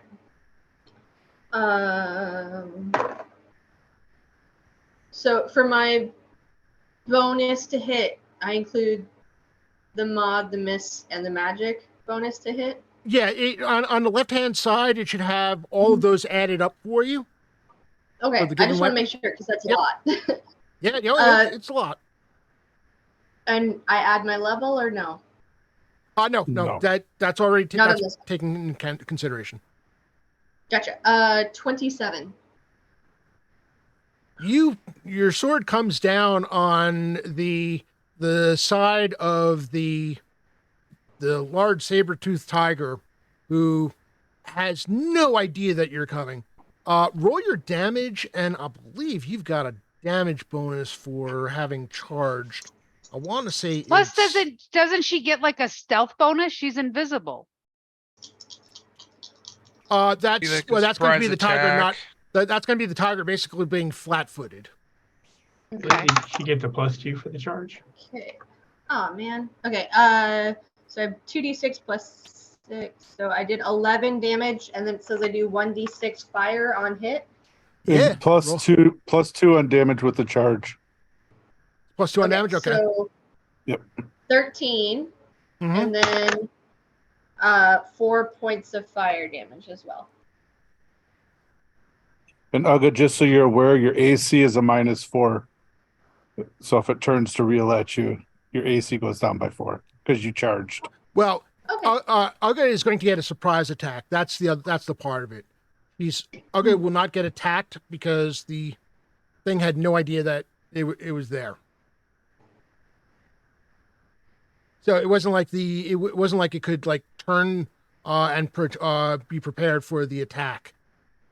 You're all watching Uga rush forward, the two-handed sword coming up high, bursting into flame as swing. You smell the smell of charred meat and burning fur as the tiger lets out a howl. The two lizard folk turn to you, and one wondering where the hell you came from because you kind of ran up behind them, and wondering where that sword came from. They leap to give you some room. Let's see. So let's start with Gressley. Did you want to do anything?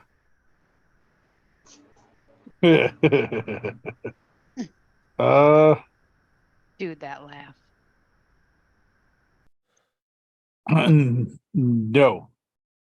I'm kind of afraid of that tiger. All right.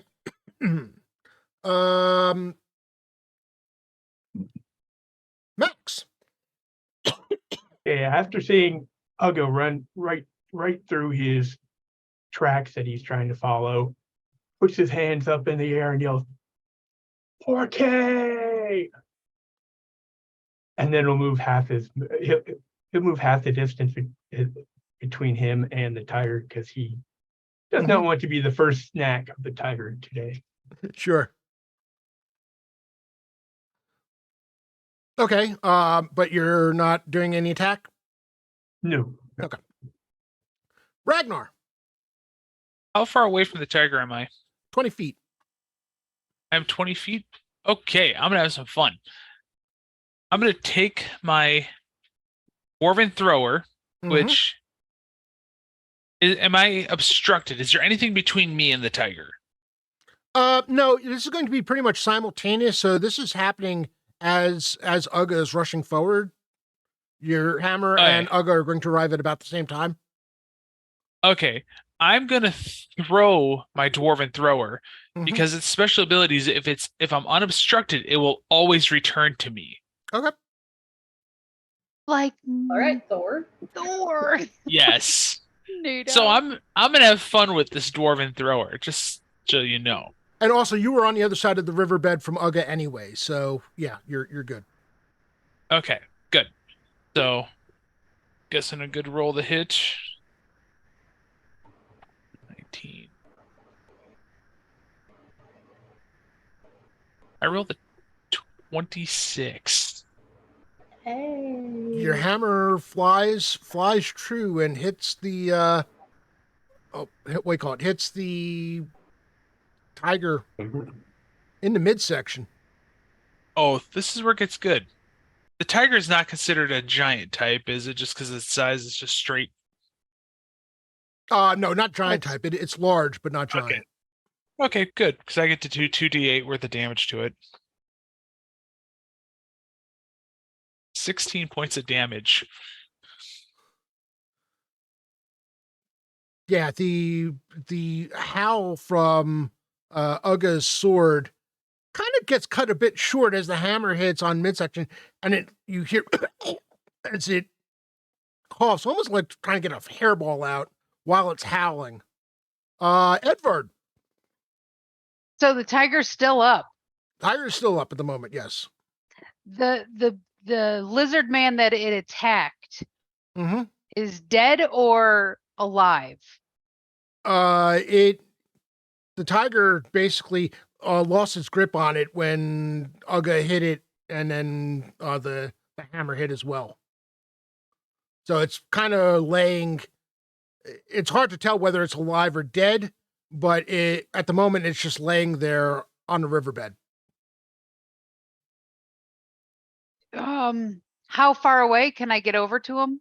I think that my squad has this tiger under control. I feel like the tiger's on his way out. This man is a little. Let's call it. Let's say it's 15 feet.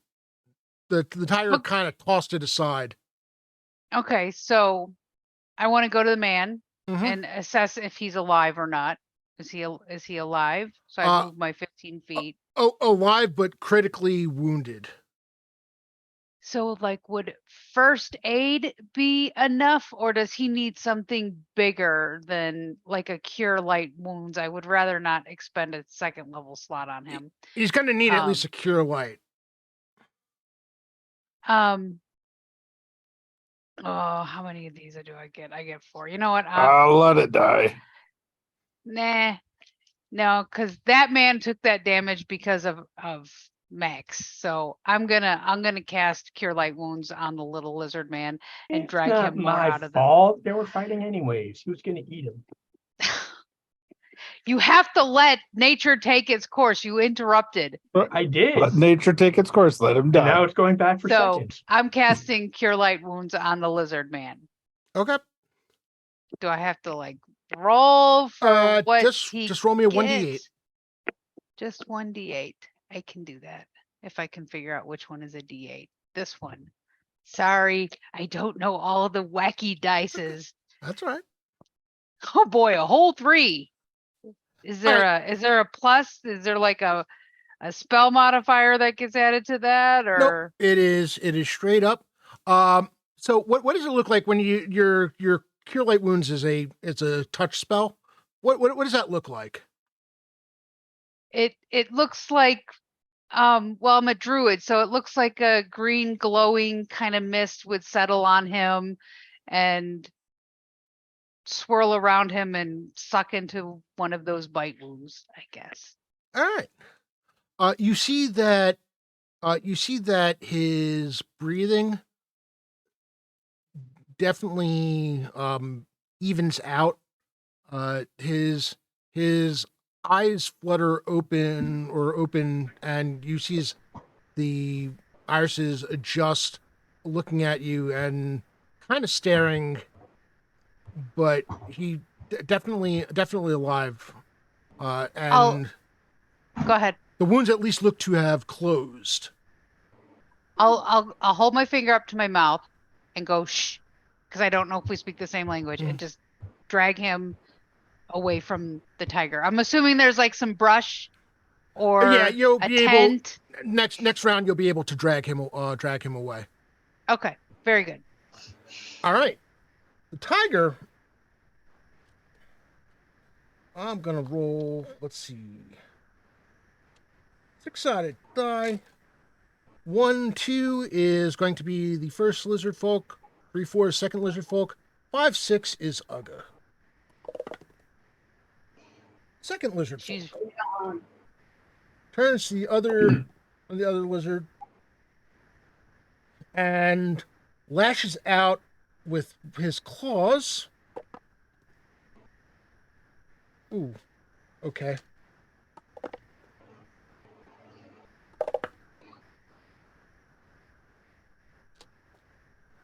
And one of the other lizard folk ends up going down. Dead down Uh, or just down? just Don't at the know. moment, just down. But you can see as you look up and see this, you can see the blood starting to. You can see the blood trickling, or really even gushing a bit. So he's, yes, as Uga said, he's only mostly dead. Mm-hmm. All right, Tracy, you won the initiative, so roll initiative again. Round 2. Oh You no! keep going until you lose. It's a 10 again, right? It's a. Oh, Yes. where'd you go? Oh, I just lost it. Ugh, where'd it go? Come here, you. Pick another one. That's the no, this one. All right. Get out of there, you. Okay, come on. 7. Hey. All right. You won initiative again. Go, let me- Uga! Let me check for the other final lizard folk.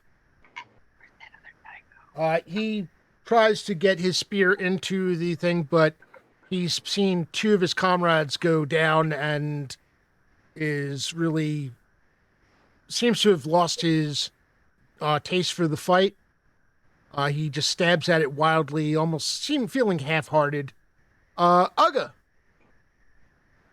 Yes. I swing to hit again.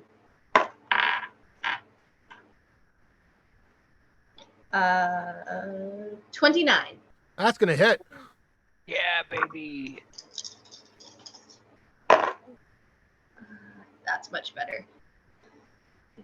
So 15 points of damage plus 1 point of fire damage. Roast my his goodness. little nuts. Chestnuts Uh, roasting on an open fire. The tiger turns to you and realizes that you're a problem, a problem that it needs to solve or it needs to get out of here.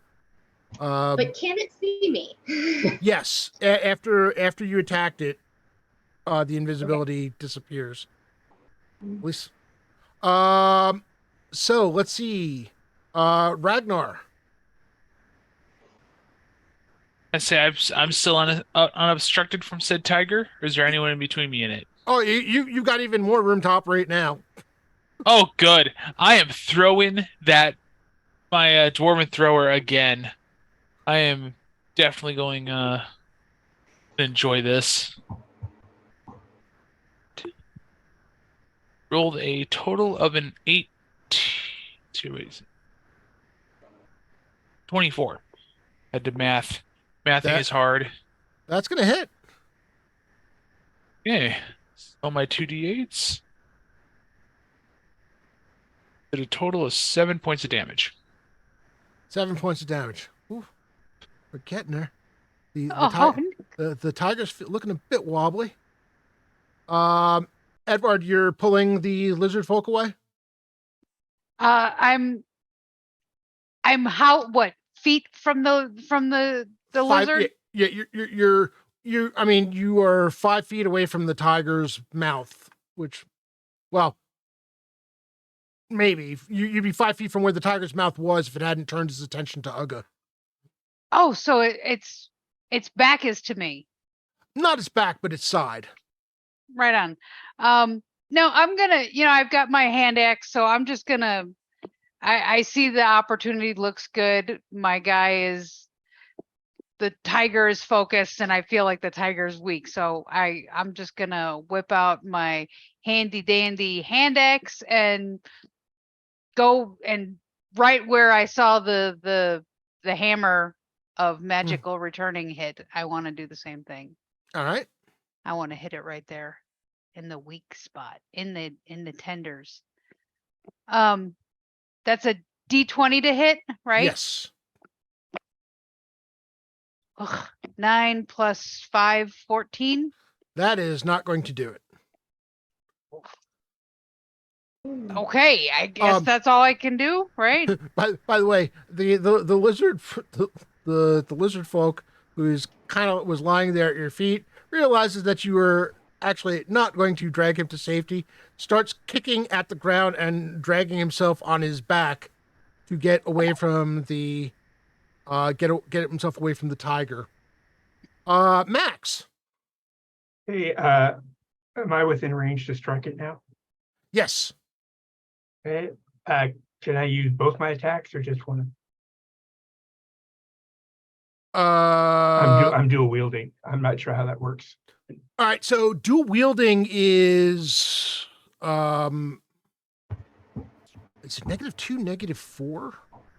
I believe so. Here, let me look real quick. Never mind. Well, why did you give me all these useless weapons then? Okay, I'm going to try to strike it with my short sword. All right, go for it. And that's a 16 plus 10. I think that hit. So 26. 26 is going to hit. And I did 9 points of damage. All right. The tiger trying, lunges at Uga, trying to get a bite.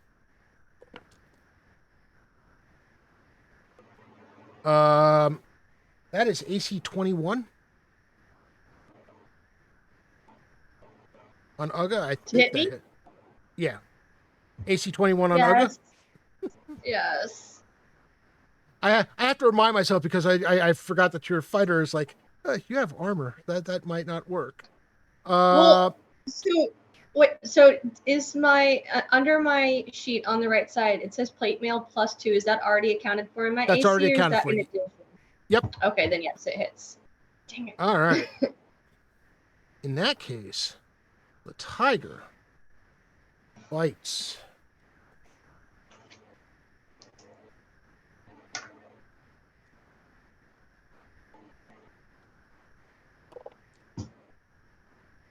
For 8 points of damage. That could have been a lot worse.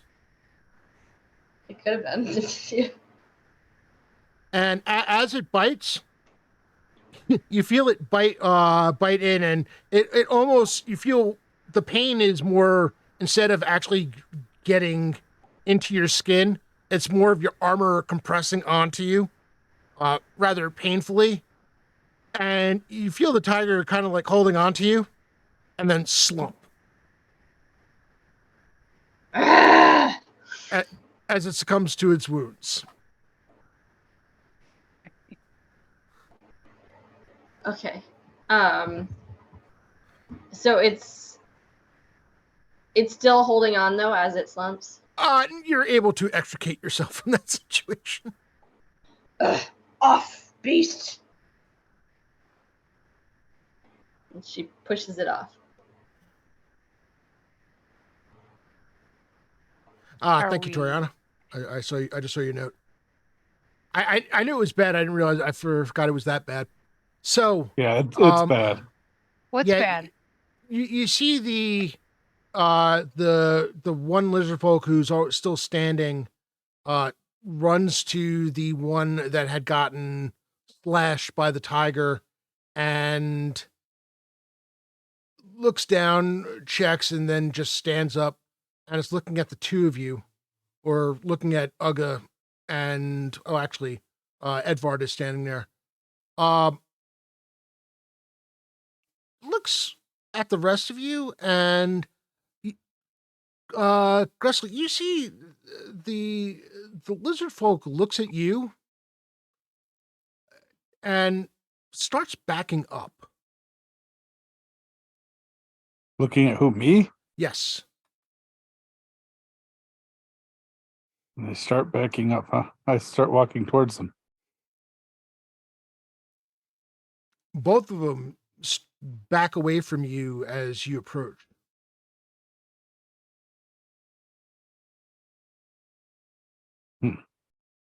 Do we see this happening? Yes. And as they start to back up, I go, "Vah!" Presley. The two of them look at the party, you see them grip their spears, and they start hightailing it up the side of the riverbank and making their way through the woods. Max is gonna raise his tiny little fist. Quit running through my tracks, you jackasses! Honestly, why are you always messing with them little people like that? Honestly. Ugga's gonna Somebody check has the to. tiger and see if she notices anything weird about it. Other than the fact that you've never seen a tiger, the size of the tiger is impressive. It's the kind of thing where, as a child, you might have dreamed of having a hunt of a creature this large and being able to take it down. But you've never seen one with teeth like this. Can I go extract one of its canines, one of the big teeth? Sure. I want to go grab one. Ugga's gonna fight you for those teeth. All of them? I just want one. You can have the rest. I need one.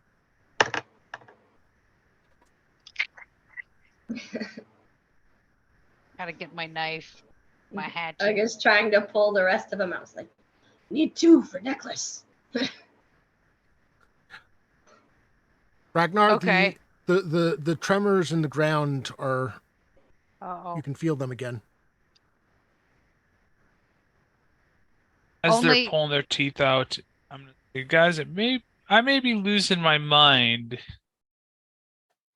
or maybe my deity's trying to warn us. The ground's pulsing again. I told Max about it Pulsing? earlier. Pulsing. What's this pulsing? I'm Like gonna move. it- I'm gonna move over to him to see if I can feel the pulsing. Ugga's gonna ignore him and start skinning the tiger because she wants the pelt. Okay. Hey, guys, we don't have time to be skinning tigers and doing all. Remember, we're on a mission here Max, there might be something more dangerous coming at us. that we need a tiger skin for. No, the pulsing. What's this pulsing? I'm not talking about the pulse. I'm talking about that. Okay, so I get over to Ragnar, Okay. right? That's your Mhm. name, Ragnar. I got the brain damage. I can't remember anything. Okay. And what do you do? I steady myself to see if I can feel these pulsings that he's talking about.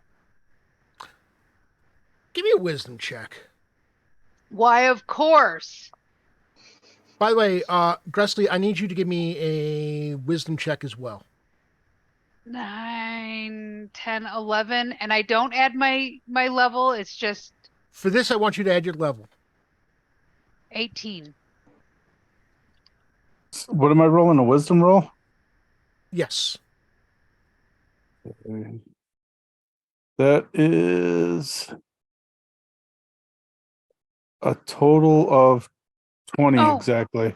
And it's my prime. All right. Two things. First, Edvard, as you go to feel the ground and you're looking at the dirt, you don't feel the pulsing, but you're looking at the tiger and you're looking at the trees. And now you've come to realize what has been bothering you, and everything here shouldn't exist, or at least shouldn't exist now. Everything here is out of time. These are things that you've heard about, studied as best you could, but they're all strike you as fables. As I look at this tooth and the size, how big is this tooth, this tiger's tooth that's in my hand? It is easily the size of your forearm. That's a big necklace, Ugga. You can do it. So it's like it's all coming together. The tooth, the trees, the tiger. Mhm. Who's by me? It'd be me, Max. Ragnar. Max at the moment, and actually, I'm sorry, Ragnar. Ragnar and Max, and Uga is kind of by me. Well, Uga is by the tiger. Gentlemen, have you look at this? This doesn't. This doesn't belong in this time. These trees don't belong here. Maybe this whole island doesn't. We are. Ragnar, have you prayed to your God, and does your God answer? Does your God exist here? I know as I was praying on the boat, it was hard for me to feel him, so I don't know if. Not sure what's going on with my deity. I'm not feeling like I'm getting any response lately. Max, you've tracked countless things. I have. What do you make of this? Or you don't care, we just need to go find the kid. Wait, you have me confused. Okay, what do I make Don't of these tracking? trees? No, you're the tracking through these trees. Have you ever seen trees like this before in your entire short life? Robert, have I ever seen trees like these in my entire short life? That is Short, a no. Get it? Get it? I have not. Short. We need to be cautious. If there's a tiger like this here, I don't know why he's feeling pulsing. I don't feel pulsing, but we should be quick and we should be. I say let's move along. Wait, no, let's skin every creature and why don't we also hack down a tree and build a fort? Of course, that's what I've been saying. All right, which way are we going? By Which the way, way? Gressley, the sound that you pick up is there does sound like there might be some kind of wildlife, but you're also hearing the sound of it almost sounds like water trickling. That's the river. And you this do time, note that the Uga- river up ahead bends to the right again. Water trickling like it's going down, or Yeah. It almost it has the feel of a feel of a rainfall.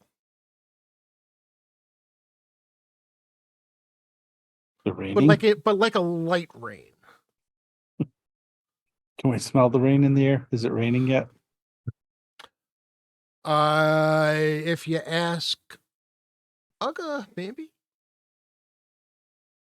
About this time, Uga finishes skinning. The tiger slices off a piece of the hind leg and starts chewing on it. And Then again, sniffs Uga as probably doesn't smell much beyond the blood right now. I Would don't smell anything. Would I know that? No, that's half orcs have the enhanced sense of smell. Can I smell refine the nothing. tracks? Hmm? Can I refine the tracks? Like on the other side of where the battle was?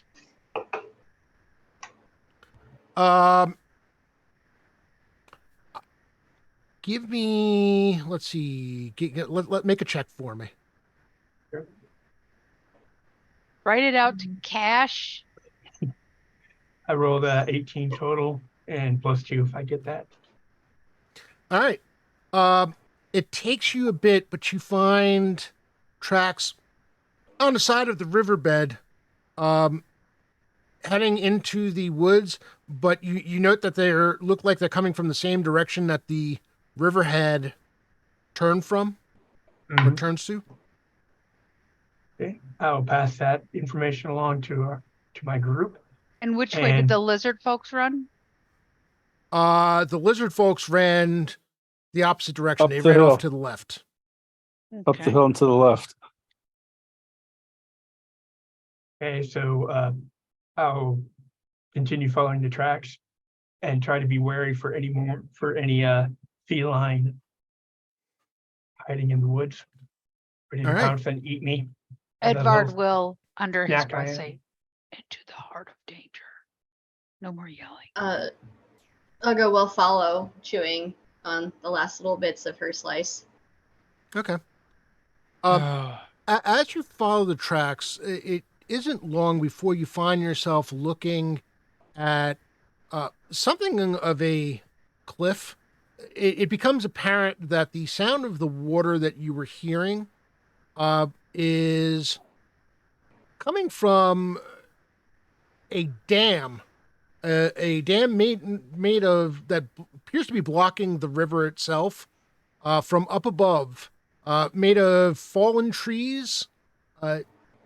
It's not 100% clear whether it is just one tree or two trees that happen to have fallen, or whether this had some other help in occurring.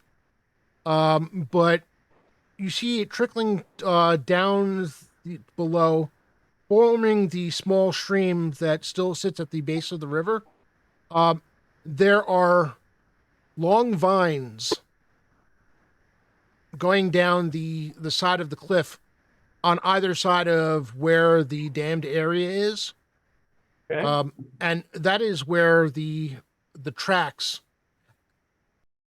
end. Guys, you're not gonna like this, but the tracks go down these vines here. We're gonna have to climb down, No, you'd have to climb up. climb up. Yes. I'm gonna Alright, grab a start rag climbing. and dip it in the water, and I'm gonna clean the blood off of Uga's face and say, "Honey, you're beautiful without the blood." Wipe it off of her face. is that water safe? Well, as long as she doesn't drink the water. We didn't I was drink gonna it. say if it's got parasites in it, though, potentially that we don't know how big they are, or small, I should say. Don't you wanna be Microscopic clean? parasites. But by the way, I would like to say for the record, the lizard folk were not Sleestack.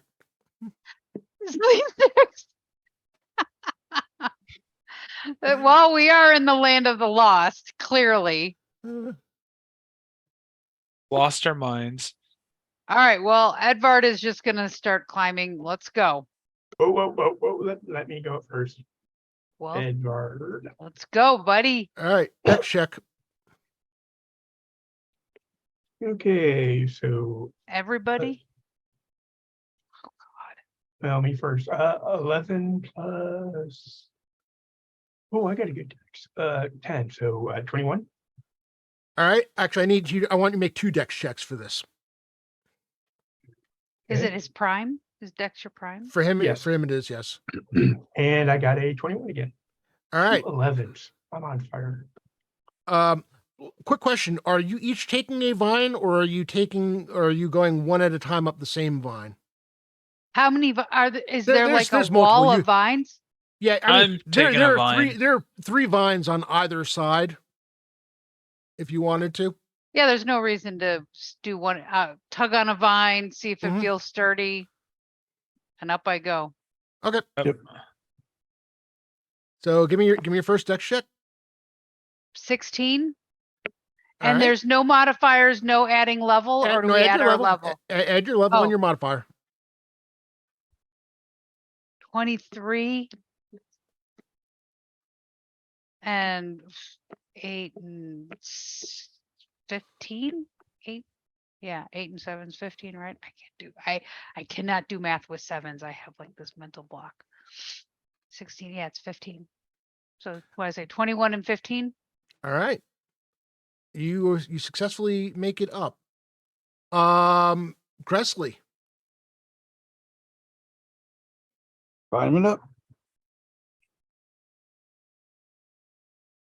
That's 27 for the first roll Mm-hmm. and 17 for the second roll, but it's prime. All right. Uga.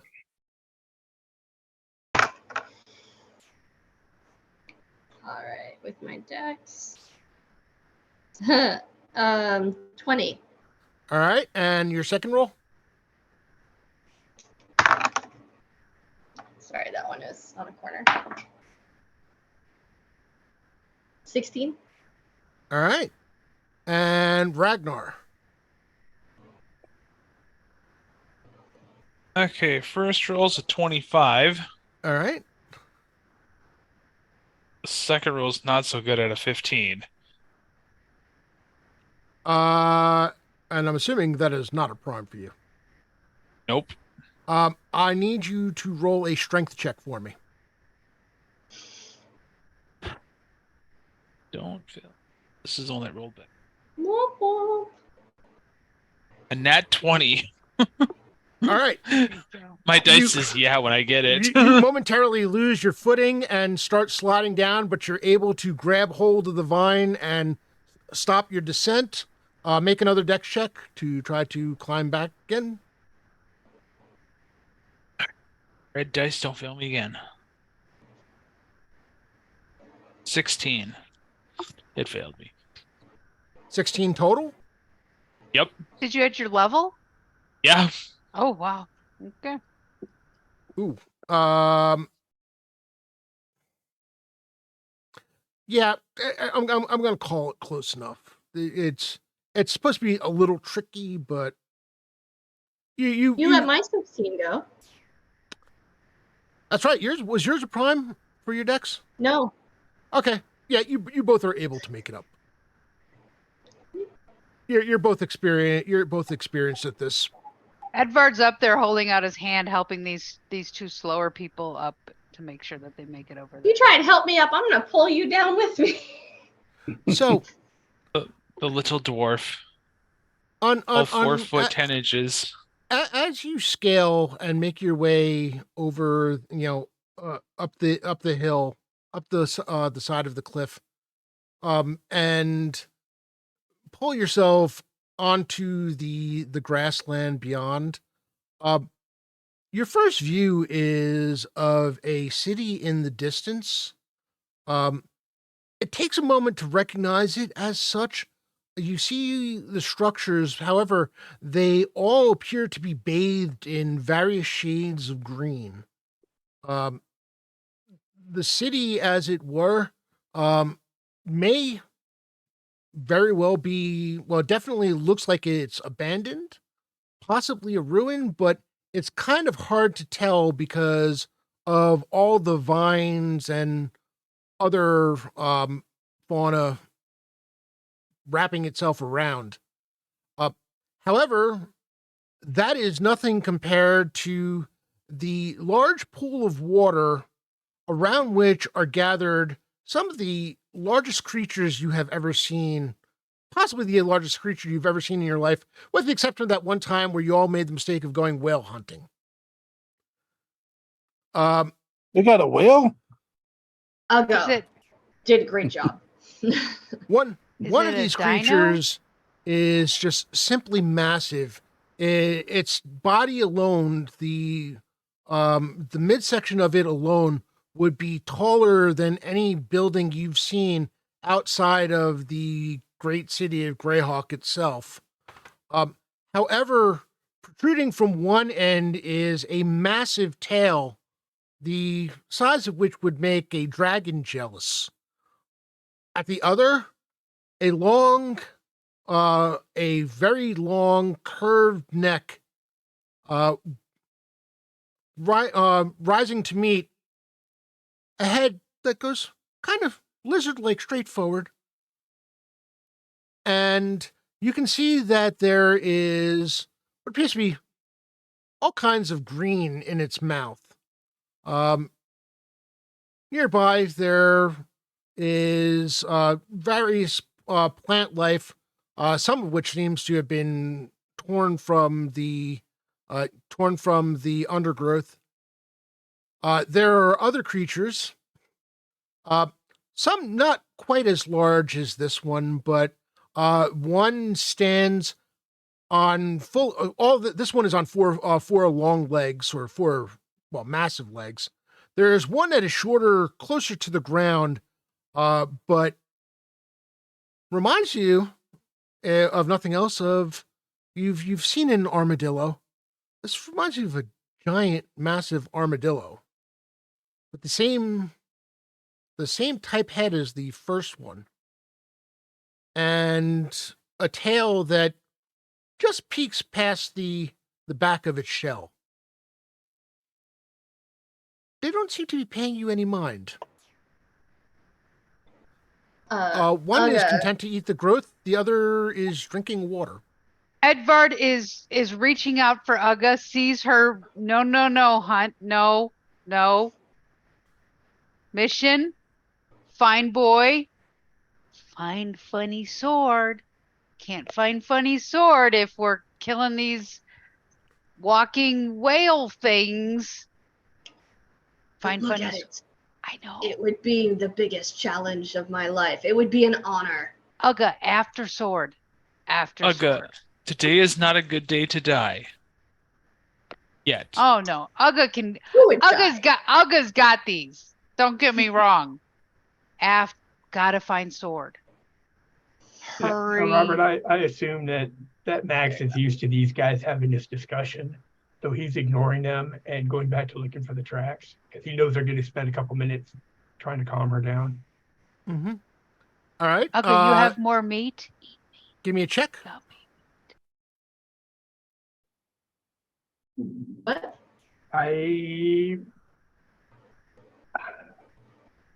The tracks have just disappeared. I don't have no. If I roll a natural one.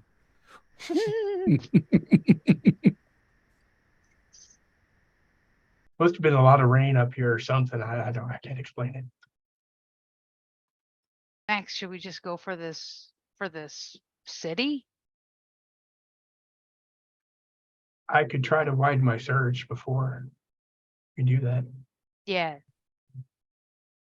I'll try to widen my search. Does that do oh. anything, Robert, or am I just screwed? Sure. Give me another roll. Well, let me ask you a question. How long do you want to spend? I guess is the question. Trying to pick it up. Well, I will take as long as it necessary because I know we need to find these. Wait. What about? Okay. How about this? You know what? This is a one shot. There's plants around us, right? There's trees. There's some plants left about. Yep. There's the vines. Where's my player's handbook? I can speak with animals and I can speak with plants. All right. Although they're normal plants. Are these considered normal plants? You're about to find out. That's never a good thing when he says that. Intruder alert! Intruder alert! Right. You'll have to plant yourselves. Hang on. I'm sorry. Let me. Animal. No. Speak with. I want to look at what the different. Speak with animals. Converse with animals with intelligence score of 1 or more. Bang, Uga's out. Well, considering that's a second level spell, I'd rather do that. So how close is like these big giant, maybe dinos, but whales with feet as far as we're concerned? The closest one is about 60 feet from you. Well, actually, I should say the tail is about 60 feet from you. If you want to get to the other side of it, that's a considerable other distance. Considerable other distance. Oh gosh. Primal level with vegetation of all types. Oh, plants have little no intellect. It'll be basic, complex questions. Okay, let's go speak with the plants then. All right. Let's find a tree, maybe? Is a tree a plant? Yes. There's a set of bushes that you think might. Oh, you want me to pick the set of bushes? Is that what you're saying? Oh, look at that. They're so cute. They have little flowers that might be mouths. Oh, maybe not some beating around the tall bush. grass instead. I don't know. I want to speak with plants. I'm not sure about the bushes you want. No, that's a trap. I got a bad feeling about this. How about some nice long grasses that are right by it? And I want to ask these plants, if beings like us that walk on 2 feet, that look like us with this kind of skin, have been by this way. Let's see. The complex questions You are you not hear good. it. You feel the undulation of the plants. They kind of wave a bit, and almost on the wind, you hear a yes. Can I ask another question? Which way?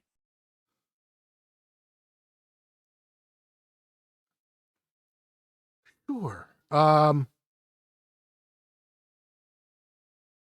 watch.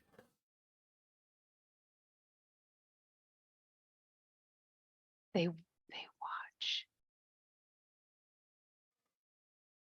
I'm going to convey this to the squad here, that the plants are telling me that Is there any chance that your plant would mistake those lizard men for us or our types of people? I did convey our kind of skin to these plants. Do plants have are they smart enough to know the difference?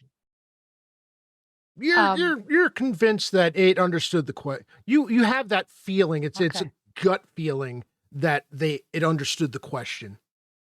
They watch. What does that mean? They watch. They're Well, that watching us means- now? Yep. I'm certain that's what it means.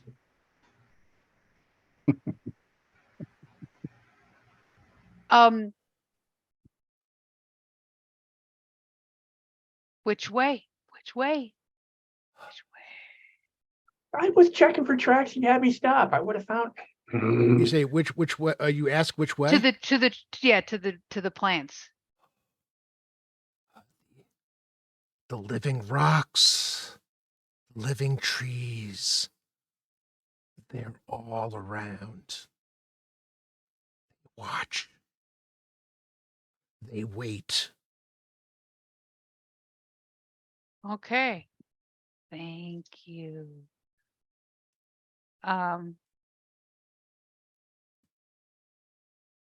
right, y'all. Well, Edvard. Interesting conversation with the plant tree, with the plant grass here. I think we're being watched. Aga pulls out her sword. Where? I'm gonna turn to God, I wish I forget the dwarf's character's name. Ragnar. Are you getting any sense of any the plants told me living rocks and living trees. Feeling anything? Anybody? Greasely? It's you know what it's like when you talk to weeds. Nope. I can't say that I do. Can't say that I do. I'm just looking to see if I got any racial abilities. Be on alert, obviously. So Yeah. Max is going to take a piece of comfort sausage out of his pocket and eat it, try to gather himself. These guys are driving me nuts. And go back to searching for his tracks. Max, give me another check. All right, that's much better. 24. 24. You are able to find the tracks again. Okay.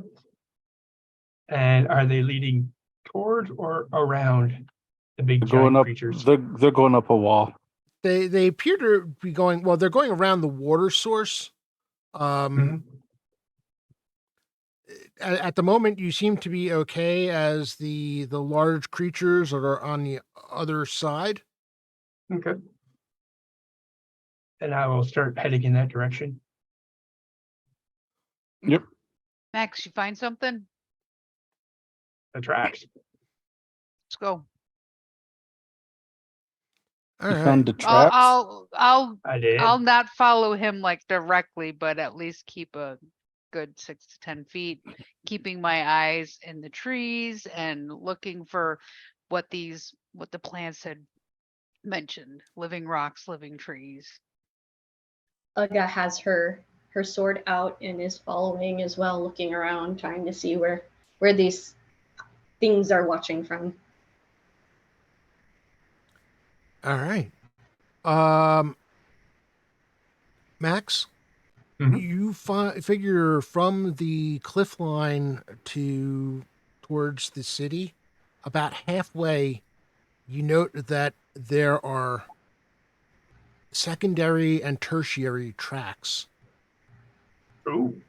and you can tell they don't seem to be wearing boots. The size of them would make them humanoid, but whatever they're wearing on their feet, it's not like proper footwear or anything that you recognize. However, you do see some sense that they might have been running, possibly in pursuit. Yeah, I look back at the group and say, Like, you remember that scene from Lord of the Rings where Aragorn is like recounting the battle, about, about where the hobbits got taken. He's gonna be doing some of that. It's like, look over here. I see some of these guys running over here. Looks like they were. Oh, like in Princess Bride. Sure. It was a great battle. Yeah. So he's gonna do that, and he's gonna recount that what he saw there. Sees what he portrays in his mind happened.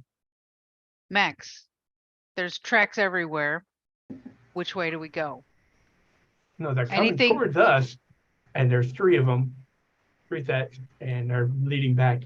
And I assume they all converge at some point where they were all chasing him. They started chasing him, and then they spread out. Something like that. At some point, you realize as you're looking at it, it becomes clear that they just stop, and it takes a moment, but you're able to figure out where they turned around. Uh-huh. Well, they gave up pursuit at this location here, so we know where. Okay. So what happened to his? So are there still his tracks? Can I still follow them? Yes. Well, now you have tracks, his Right. tracks coming from the city, and then two pairs of tracks going back towards the city. Okay, so basically all these tracks come from the city, but we don't need to necessarily follow this guy's tracks because we know we're going to that area up ahead. So we know where all of this came from. You see what I'm saying? So like we could follow these two tracks, but these are just guards who are chasing him. So we're not beholden to following the tracks. We can approach the city however we want. Well, then let's go. I'm fine with that. And I will more than happily let you take the lead at this point.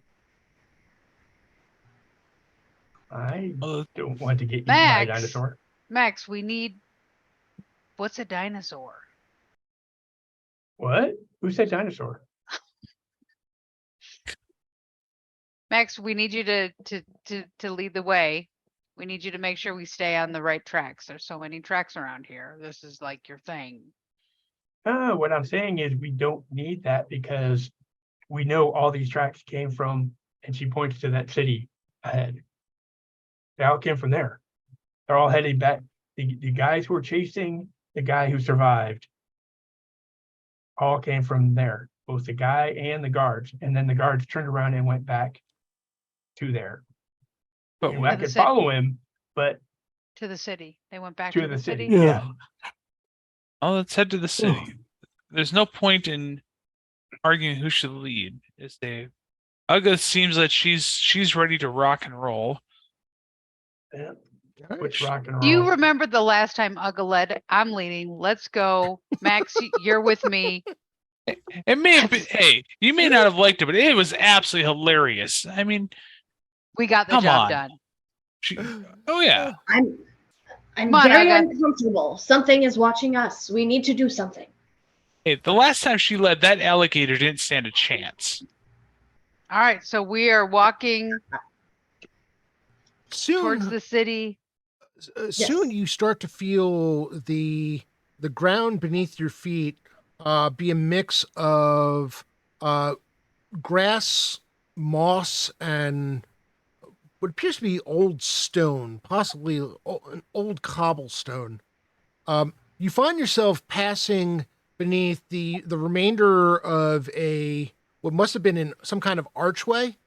There are signs of a destroyed wall, pieces of rock strewn about, all of which has been completely overrun by various plant life of various sorts, if not just green moss. Up Not ahead, fresh. Not Up- freshly happened. yeah, Okay. it feels the width of their buildings on either side that are in various states of disrepair. Most of them have what may have been clay roofs that are shattered. Some of the buildings themselves have walls that are just missing, as if they had been hit with a massive hammer, possibly. Almost feels like the kind of thing you would expect if a giant had been wielding a giant weapon and just swinging it about. Ragnar, it's like a giant dwarf was here. Gressley, you're looking, and you have the sinking feeling as you're looking back. Give me an intelligence check. Not all of us, right? No, just Gressley. That's a nat 20. Yeah, you realize that it takes a second, and at first it starts as a pit of your stomach, but as you start to get a look at some of the building structures that are not overcome with wildlife, you realize that this city is elven, and Right. it feels old, just impossibly old. The The archway, does the archway have any like writing or anything on it as we're walking through it? If there was, it appears to have been lost to antiquity. Yeah. You note that there is up ahead. It looks as though this may be the main thoroughfare, and there is a structure, a circular structure that appears to be intact, more or less. There is signs of signs of the same damage. Another archway also destroyed. Signs of the outer walls having been hit by what do you call it? Having been hit in the same fashion. However, the archway itself is looks like it has been made not only broken, but there may have been pieces of wall above it that had been shattered.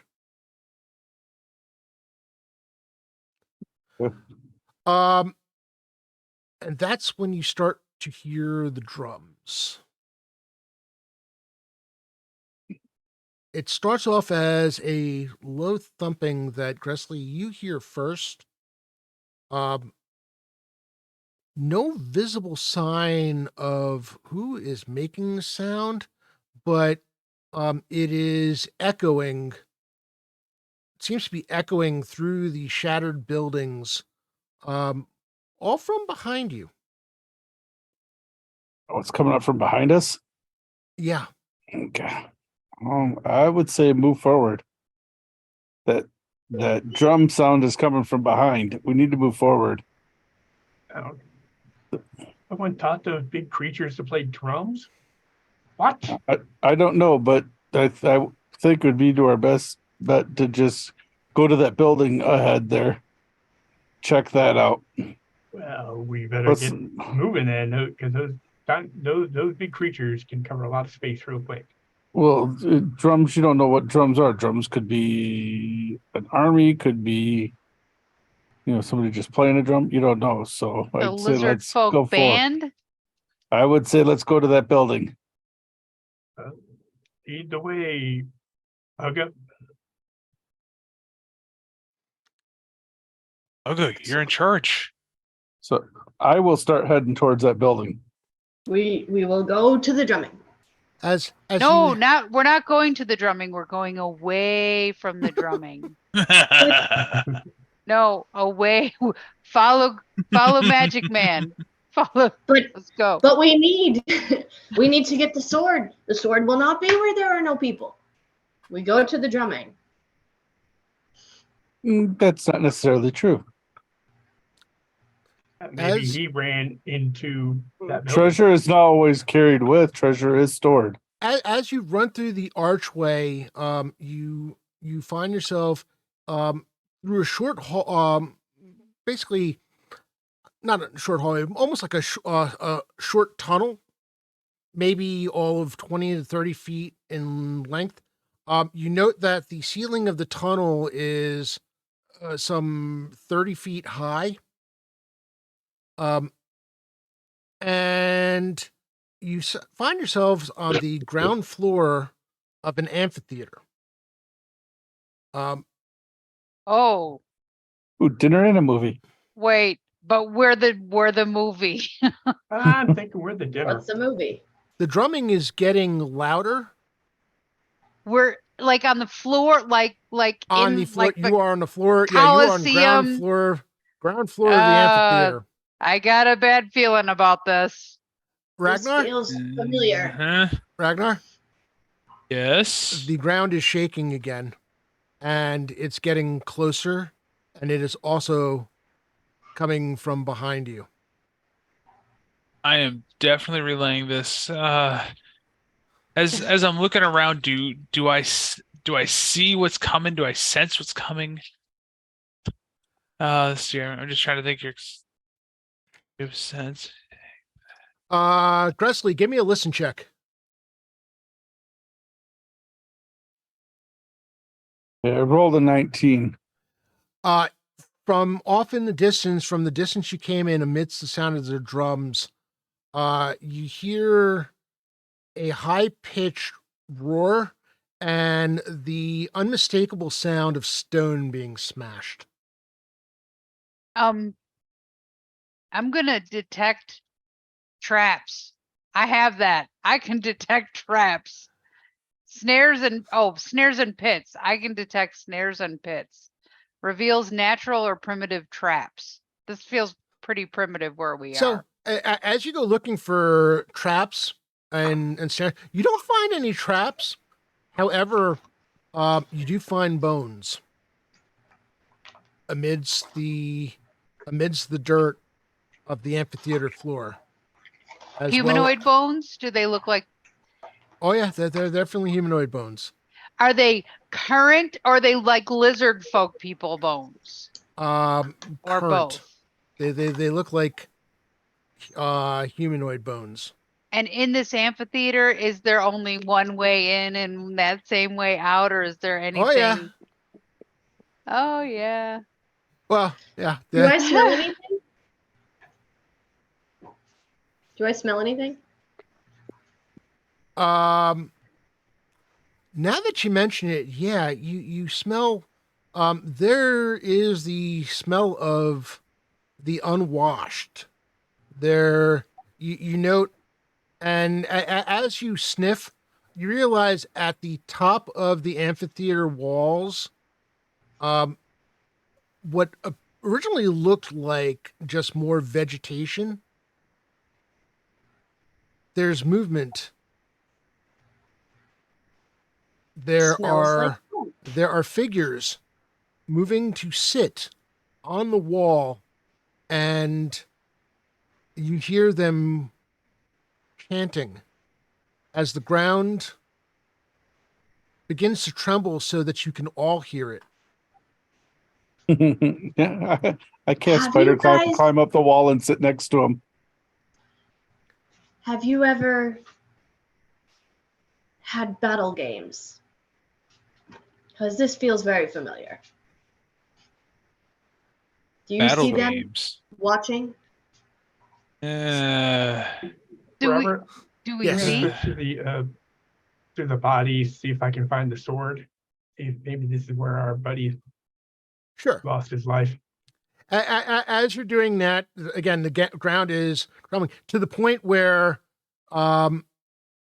you begin to hear the sound of large, giant, clawed, talon-like feet hitting boy. cobblestone, and a massive shadow is making its way down the road.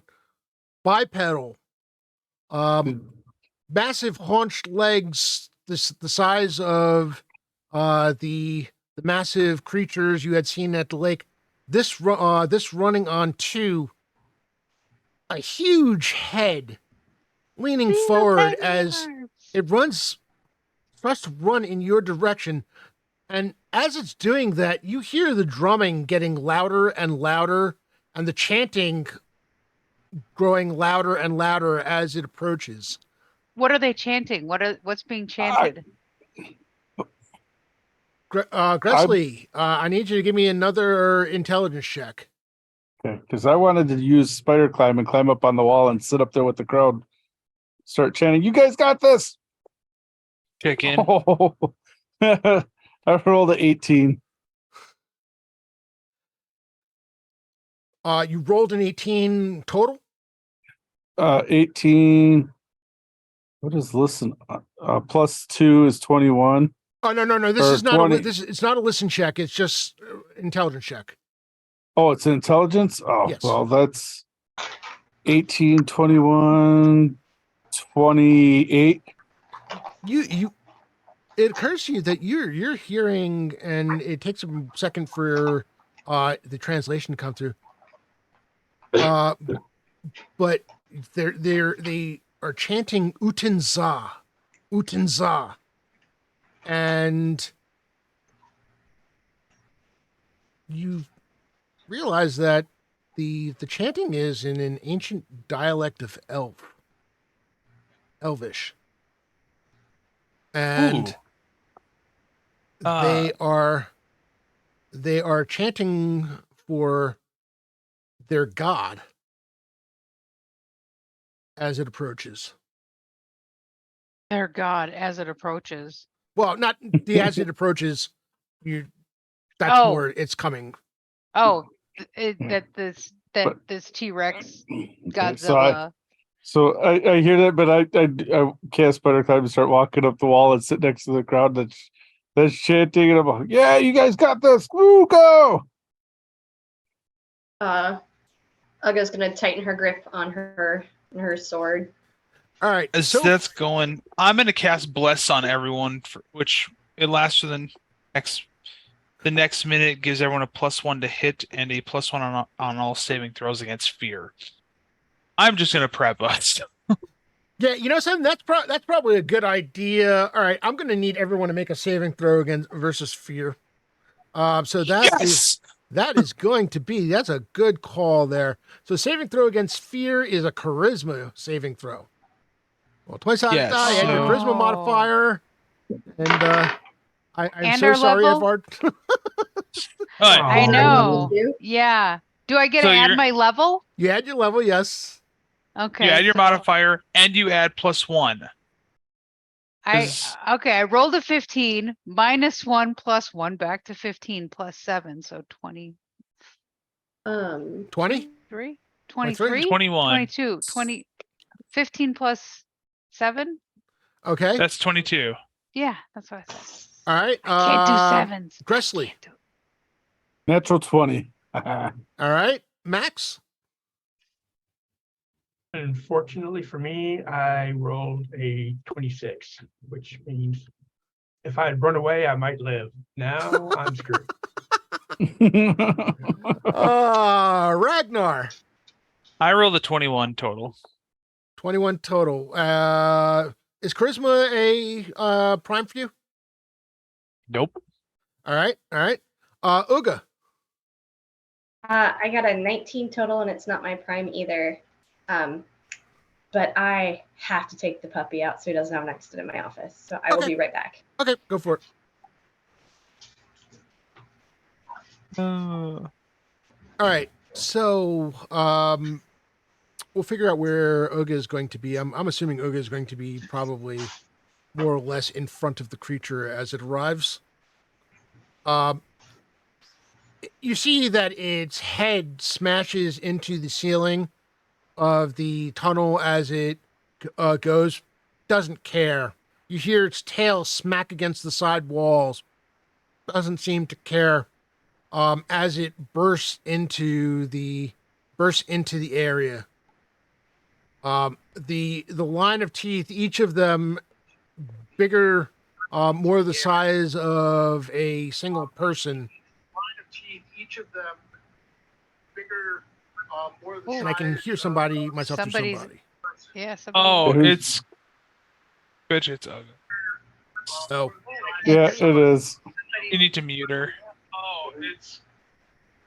I can't mute her. I think you got to. There I got you it. go. You got I it. got it. There we go. Yay! All right. I want to know you're going to have time as it's coming to figure out where you want to be. But I need to know exactly how you plan to meet this thing when it arrives. Like where you're all standing. Okay. Okay, so I have a spell called Calm Animals that even works on magical beasts. What level spell is that? Amazingly enough, it's a level 1 spell. What? Cast it as level 4. Cast it as level 4. There is no upcasting in Castles Oh. of Thieves. No. I know I'm like, There is what? none of that nonsense here.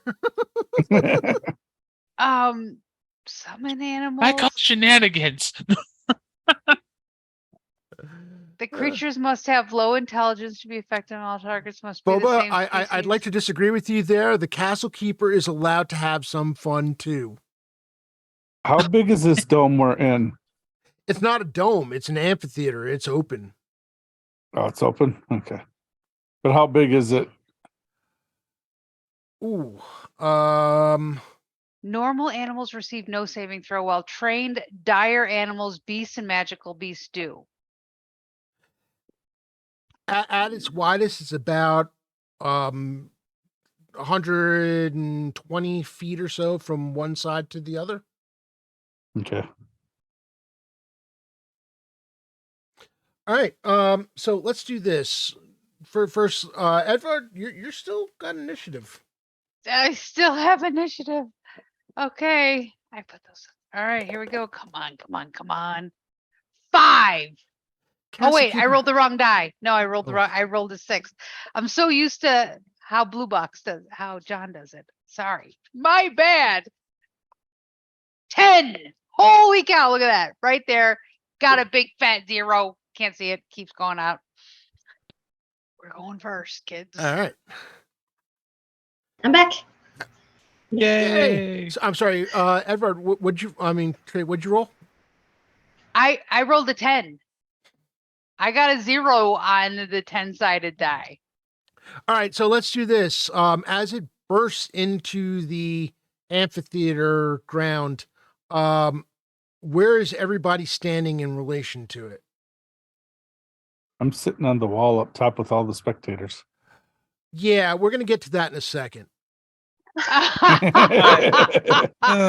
I'm standing as say a center, so that way I can be in range of everyone in case I need to heal. Mm-hmm. So I think I'm off to the right, posed and ready. All right, you're off to its right. So you're off to the right. and I've got my Edvard. mace out of one hand. Edvard, Well, where will you be standing? Where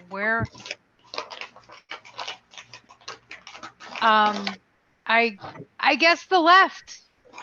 Spread out because we know better than to clump up. We're a trained we do. team. All right, Max, what about you? I'm going to be hiding as far to the side within 60 feet as I can.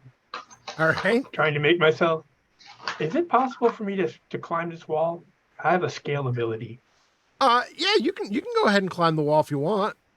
Am Yeah. I going to be like end up in the lap of some lizard Yeah, dude? they might be bad guys up Is there anything at the top of the wall? There are people all the way. Well, there are people all the way at the top of the structure, which is where I believe Gressley was going. Oh, I'm just going to the top of this wall so that I can shoot down from it. Yeah. The wall itself is. Let's put it this way: the wall itself is 15 feet. Before the first row of seating. Okay. Or what would have been Well- seating, except for the fact that it's covered in moss and vines and such. Okay. Well, then I'll do that. I'll climb up the wall. All right, Ragnar, which side did you want to be on? Did you want to be on Ugga's side, Edvard's side, or off to I the said side? I was trying to be center so that way I'd be in range of everyone in case I need to heal any. Ah, Plus, nah, I say I've we're got a making pretty your job decent hard. AC. Of course you would. All right. So, Also have Charm Monster. Gressley, as well, you're standing up top and just watching the proceedings, saying, "Go, guys, go."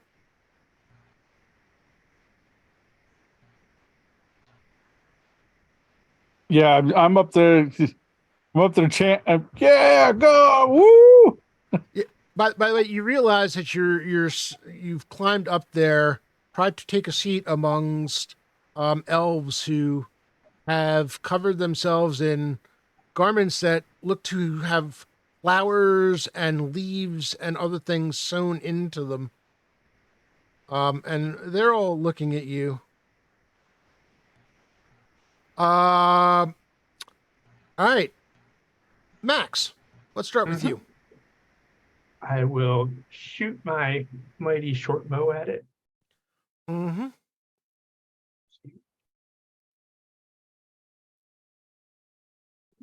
Decent amount. Does an 18 hit it? That should include the Oh, plus 19. one that I gave 19. you. Right. So 19. Hold on one second.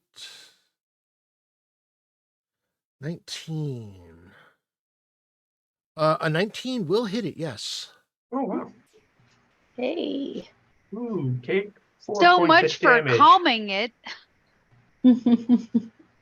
But you didn't tell any of us you were doing that, so why would I know? So okay, I did 4 points of damage. 4 points of damage?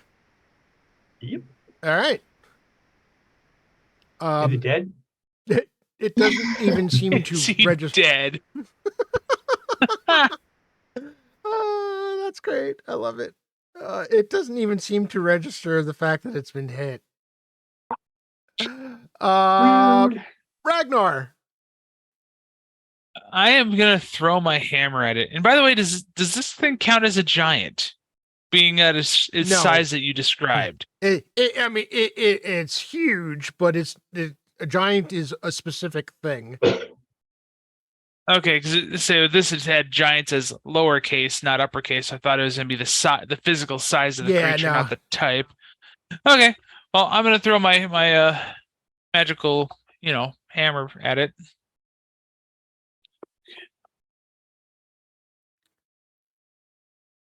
Go up.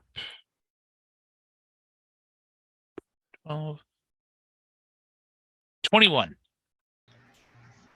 That's gonna hit. At 2d8. Yeah, I got a max on the first one. 12 points of damage. All right. The hammer smacks off one of its legs. It might have noticed that. You see its head kind of move a bit as it's taking everything in. Edvard, what are you doing? I shot Ragnar. What is Where'd it this go? current weather conditions? Is it nice? Is it stormy? What's Um, the It's around. It's actually a pretty nice day. There's heavier cloud cover than there had been. Okay. Well, that's encouraging for me. Because that would mean that I can cast, come back to me. Tell me, pardon me that I'm gonna be asking about this a little bit. Where'd you go? I was call lightning. All right. Come back to call lightning, level 3. If it's in a, could it be considered a stormy air? We're outdoors, right? Yeah. We're outdoors in a stormy area. That was my question. I'll give it to you that the clouds are dark enough to be a storm cloud. Okay, that I can call bolts of lightning from the sky. I can call one down every 10 minutes. How does time progress in this game? 10 minutes. Once you do this, it's going to be a long time before you can do it again. Okay. For the duration of the spell, the character need not call a bolt of lightning immediately. Other actions, even spellcasting, can be performed. Calling a bolt takes my action for that round, and it causes 1d10 per caster level. So is that That's 7d10. 7 d10s? Yep. All right, I'm Nice. bringing down a bolt of lightning on Drago Boy. That's what I'm gonna. Ooh, Shaka and Zappo Bango. That's what I want to do. So, yes, Zappo Bango is very. The skies. The bolt takes the shortest possible unobstructed path between nearby cloud and the target. Any creature within 10-foot radius of the path is affected. I think Oga's That's not. 450 feet radius. Well, Yeah. I What do you too mean it's am a- fried. What do you That's mean? the It's, radius. The radius of the spell is 450 feet. hold on one second. That can't possibly be Yeah. right because you could For never, call lightning, yeah. you would level never be able to 3 cast a spell though. It says maybe radius. that's range. R is range. R is so range, yeah. 400. Range, not 400 radius. feet. Okay. So I can just be far away. Okay. Yep. Nope. Okay. This Dex one. saves for half, though. All right. Let's do it. Hey, these are two of the same thing. How many? It was 70-10. good gravy. Are you kidding me? This one. There we go. All right. The sky is darkened further.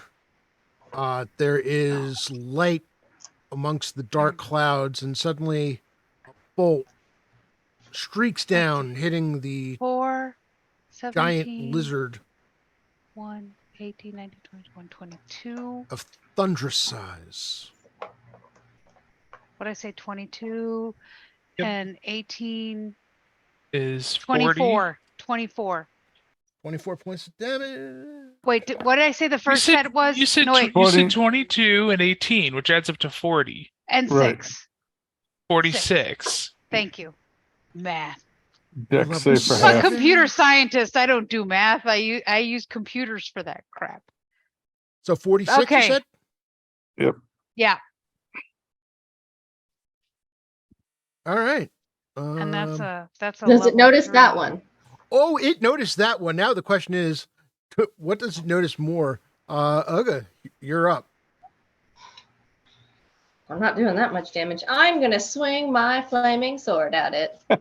Well, you also don't know whether or not it saved. So Thunder and lightning. Yeah, that doesn't hit. well, it doesn't hit. It's Oh, a good. 4. Does it have little tiny arms? It does have little tiny arms, but it's got a very, very, very big mouth. And So do Edward, I. Give it a hug.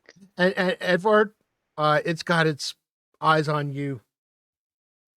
Why? That lightning came from the sky, not me. Well, Okay. yeah, but Oh, your arms being out like this.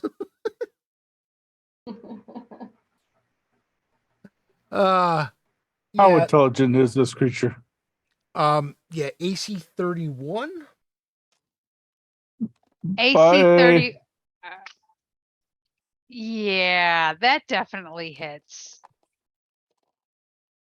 Chomp, chomp, gulp. Hold on 1 second. Ooh. Don't like hearing that. Right, its sight is based on movement. Nobody move. 28 Nobody points. move. 28 points of damage. Wow. Okay. Very good. 28. I'm super alive though. So happy day. As its mouth goes through, and you narrowly manage to avoid being taken completely within its jaws. You feel its massive teeth smack up against you. Okay. Can I grab a tooth? By the way, Gressley? Yeah. You realize that you are sitting next to, like I said, elves in very, very primitive garments. They look I at have something you, for that. and I need you to roll a dexterity check as they toss you off the top. Oh, I was going to do something. Yeet. There's something wrong with you, elf. Yeah, that ain't happening. I rolled a 19. Dex is Oh a no, prime. you manage. I mean, they still toss you. It's just a matter of you manage to land on your feet, incurring no further damage. Oh, they tossed me? I'm pulling with them. If I go down there, whoever's grabbing me is going with me. I'm grabbing them too. All right. Give me another dex check. See if you can grab one of them. 16 on my roll. And Dex is a prime. So I'm sure I got him. Did you add your roll, your level to it? 16, 17, 18 plus 7. Yeah, that's a 25. 25, 18. One of them Yeah, yells in 25. surprise as you grab its arm and pull it off, pull the thing down with you.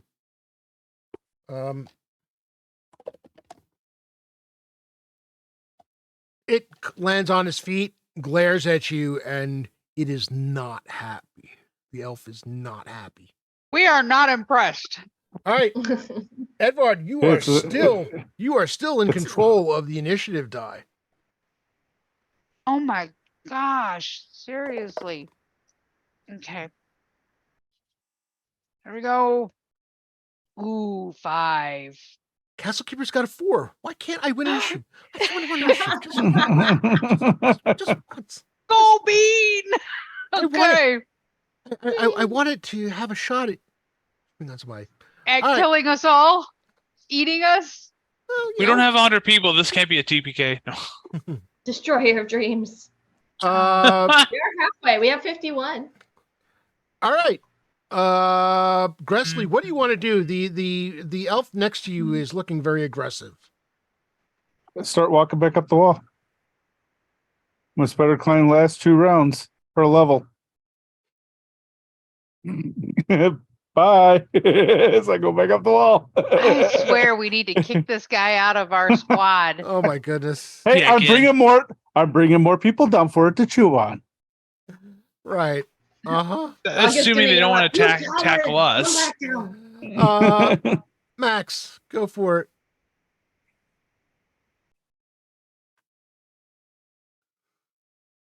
Okay, I hit. If the same AC applies, Mhm. and 5 points of damage.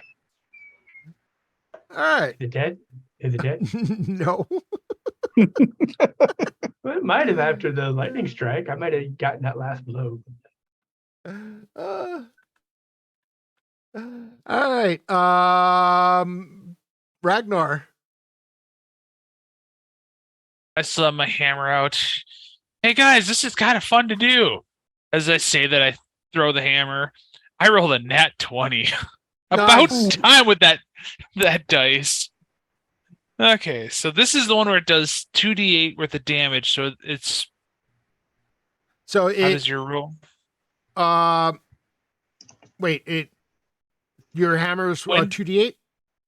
when thrown, it does an additional d8 on top of the single d8. So Okay, it's worth so 2d8. basically, you get full damage and then roll the dice portion of it again. Sweet. 10, so 26 points of damage total. Ooh. The hammer comes up. You fling the hammer. It hits the bottom of the creature's jaw, and you see the head actually turn a bit from the force of the blow. Congratulations, you have now gotten its attention. I mock it. Right, baby. Edvard. Edvard. Okay, another fun question, Mr. Castle Keeper. Sure. Since we're in this prehistorical kind of time, I would like to cast Summon Swarm, but maybe instead of rats or flying, let's see, it's based on a D20, but maybe I'm trying to, there's obviously not normal sized rats, bats, centipedes, flying beetles, or whatever might be here. So I would like to hopefully get something flying to fly around this guy's head and distract him. It's a 5 by 5 foot swarm of insects, but maybe again, because they're gianter, right? It might be a little bit bigger range. Okay, I'm going for his head though. so You know, so here's them what we're gonna eyes. do. Yes. I like it. I like the way you think. I'm going to give it to you. They're not going to arrive till next round, though. No. Okay. All All right, right, so- I'm working the sky. I'm feeling for the big flying bugs that I know are out there. That's cool. I'm down with that. Because once they do come in, when this guy moves, every time he moves, they're gonna get him. So So you're trying to be a real pest? oh, look, it's a puppy. All right, so Uga. I am swinging again, and I just realized I did not add my my bonus to hit last time. That is 20, not natural. That's gonna hit. Yes. Okay. I swing my giant sword and do 9 points of damage. Any Is that with chance the fire? this is Is that with the fire? not not the fire? All right. That's just 3 damage. And then 3 fire damage. All right. Your blade slices across the thing's leg. Almost has a cauterizing effect as it goes through with the fire. There's a smell of some kind of meat that you think you'd eat that. And the creature turns and looks at Ragnar, because that hurt. I mock it again. No. Oh, you were so lucky. You're so lucky. It was so close to a nat 20. So close. What it does. I have an AC of 20. Oh, it definitely hits. This thing, other than a nat 1, is going to hit you most rounds. I can put it that way. Okay. Just so you're aware, hit the for the bonus hit for a creature in Castle Crusades is its hit dice. All right, so that is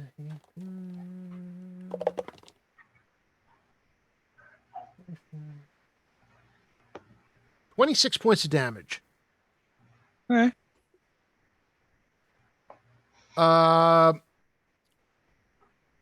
Actually, The elf behind you picks up a rock and throws it at you. Unfortunately, it misses. Does it hit one of the guys up top? Edward, keep the initiative rolling. Oh, right. Where's Wait a minute. I Wait a just minute. walked up the wall. I want to cast change self on myself to make me look like the guy down below. The elf below. You climb the wall. Which is going to take half your. Yeah, that's kind of gonna be your action for the thing. Okay. Even more. Okay. Oh, come on. Yeah. What? I just keep hitting zeros on this die. Castle Keeper He must rolls have rolled a 8. 9. Yay Listen, for group initiative, y'all. If anyone out there wants to be really kind, I believe it's 300 bits to give a +2 initiative. Your Castle Keeper could use one. Just say, no pressure out there. Hey, All right. there's not 100 people here. You can't kill us all. Don't say that. He'll find a way. He's Yeah, trying. What Amanda said. I didn't beg. I asked very nicely. Just a polite suggestion. Roll for persuasion. Max. By the way, Gressley, you're able to do the change self. And suddenly you look like all the other ones. Well, seeing all the damage that everybody else does, I decided to do 20% more damage. So I did 6 this round. All right. I applaud Max's discretion is the better part of valor, and I'm staying the hell away from that thing. Oh, there it is. You got it. Raider. Well, Moose, you didn't Boo. You didn't define who those 300 biddies are for. It's You just clearly cheered for Uga. 300. It's Yeah, as I clearly say, for clearly Uga. for Uga. Yeah. Or for Max, right? Because All right. DM always. There you go. DM's got it. Ragnar. Right. Yes. Go, Ragnar, baby. Go, go. Oh, that's it, Pat. You're fired. Oh, that's another nat 20.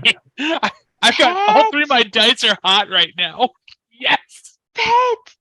How could you? Pat, no. Yeah. Hey, that's going to be for 16 plus 6 is going to be 22 points of damage. Oh, that hammer is that hammer may. Let's say I'm loving it. That hammer may save the party. It may get you killed, though. What do you mean? Who wouldn't let Pat play? Pat himself. Edvard. Edvard, right. My swarm comes in. Right. Yes. All right. I need the details on the swarm in terms of damage because I need to adjust it. Right. It says a creature caught in the swarm who takes no action other than fighting the swarm takes 1 point of damage per round. Any other action attempted, even if simply leaving the swarm, results in 1d4 plus 1 HP per caster level of damage per round. I don't understand what that means. So if it goes to leave the area, What's it gets 1 HP per caster level? It's 1 hit point. So that's 7? basically 7. Yeah. Okay. So it's 1d4 plus 7 if it tries to do anything other than attack the swarm. So tell me, what kind of swarm comes in? Big giant mosquitoes the size of horses? And dragonflies. Trying to stab his eyeballs? All right. So swarm will disperse when it has suffered 2 points of damage per level of the caster. Hit points of damage, or after 2 rounds. Or all right. So that would be 14 hit points, but we're making these. All right. Yeah. Gressley, you hear it first, and there's a sense of consternation around the arena as the beating of the drums and the roaring of this magnificently large creature is replaced by the sounds of buzzing. What first seemed to be another stormy cloud suddenly appears in the shape of oversized mosquitoes that swarm around the creature, around its head and a giant neck. Well, what part of its neck it is. It seems giant to you, but in relation to the creature, it's not all that long. And you see it thrashes about a bit. Uga, you've got a slightly distracted dino on your hands. I am gonna try and slice its Achilles tendon if I knew what that was. Ooh, 31 to hit. That's gonna hit. baby. Yeah. Wait, you didn't roll a nat 20, did you? No, Oh, 18. Because crits. 12 points of damage and 1 point of fire. All right, so that's 13 points.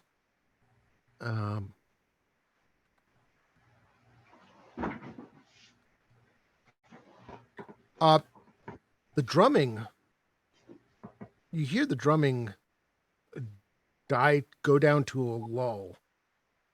And Gressley, as you're sitting there, you have there's definitely a very palpable sense of confusion. Ah! As the creature thrashes about. Actually, I just basically rolling for damage at this point because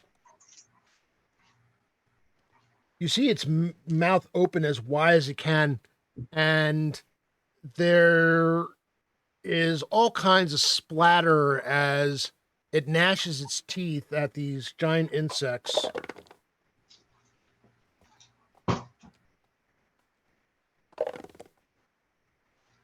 And it gets about half of them. So it's gonna last. It's gonna last another round. What about the damage Nice. that the swarm did to him? Should I have rolled for that? 1d4 No, plus- it's a flat rate. So I've got that built in. Okay. 10-4, boss. All right. Initiative. Oh, again? Yep. Already? Come on, Bean. Oh shit, it just dropped into my lap. Come on. Oh, 4. Castle Keeper rolled a 4. Roll again. But you got your He has to call it before he rolls it. He has to call it first. And I'm using it this round. Thank you for reminding me. 6. 10 with the roll. Okay. So good.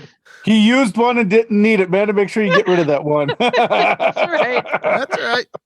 Well, Oh, yeah, it is Night, going to. Fraley. I'm going to double Initiative. check, but it is going to use its claws to try to get rid of the 2 of them. What's left of it? So we're going to check the on that. mosquitoes, the giant. Its itty bitty little arms is going to reach up. Just, Right, I mean, what they're claws? not that it itty can't bitty. even. It can't reach its own face. Got big-headed little arms. And I am happy to report that it still gets its bite. So, Okay. eeny, meeny, miny, mo. Wait a minute. Remember, Wait. there's an elf down there too. Oh, yeah. Well, But no, wasn't that its action? Wasn't that Uh, its action? it's It claw, gets 2. Claw bite. it has multiple attacks, and it can't use its claws on you because it would have to go too far down. But swatting at mosquitoes, that it can do. Okay. So here's what we're gonna do. 1-2 is going to be Edvard. 3-4 is Ragnar. 5-6 is Uga. And it's ignoring that elf. How dare it? I said 1-2 is Edvard, correct? Yes, you did. All right. You're lucky it is not a nat 20, but does turn on Edvard to go for chewing.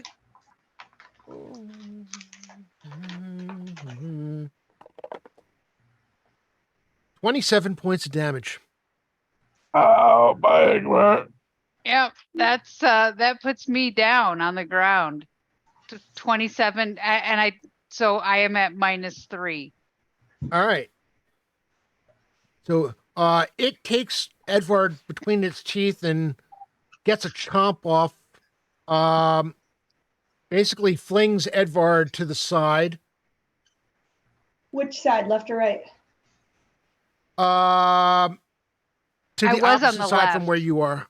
Actually, you know, so So- let me do that just in case it decides to send Edvard in your direction. So, on evens it'll go to Uga's side. On odds, it'll stay on side Edvard was on. On Edvard kind of gets thrown in your general direction, Uga. I need Mostly to dead. really quickly check on this. Hey, you, what's worth living for? how So- far away is Edvard from me? So, at -3, you can basically drag yourself along. Your speech is halted, and all of your physical attributes, so strength, dexterity, constitution, are reduced to half. Okay. And how far am I from Ragnar? Ragnar would need to run to you. I'd give Ragnar, based on where you all are. Yeah, I'd let Ragnar run to you. Well, I'm he going to say doesn't that know you got anybody. tossed basically between Uga and Ragnar. Okay. All right. So, the elf and Gressley, well, the elf doesn't know which one you are, so the elf is just going to climb up the wall. So at As this point, when it gets up towards the top of the wall, I'm gonna take my staff and kind of knock it down. So as he's climbing up, I'm gonna smack him and get out of there. Fight. right. You're a chicken. Max.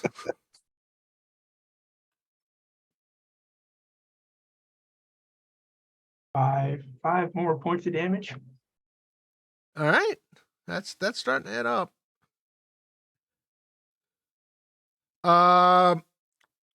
Ragnar. Okay, I'm gonna cast Cure Serious Wounds on Edvar. All right. So- 3d8. Exactly. By the way, I'm being very, very kind. The normal rule for Castles and Crusades is you have to get them to 0 before you can really heal them. So, but You didn't give us bandages. I rolled actually they're probably in your backpack, but that's beside the point. 3 5s, so 15 All right. points. Whoa. Yeah, we're gonna fudge that rule because I forgot to mention that ahead of time. So So now yeah, I'm you're sitting at you're back 12. to 12. Yeah, you're on the ground, Yeah. but you're no longer bleeding Gods profusely. be praised. No, I'm not going to say Gods be praised because Okay. that's not in character. That would be in character. Remember, I'm a cleric. I just healed you. I have a Right. deity. You do. I swing once again, trying to hurt this beast. All right.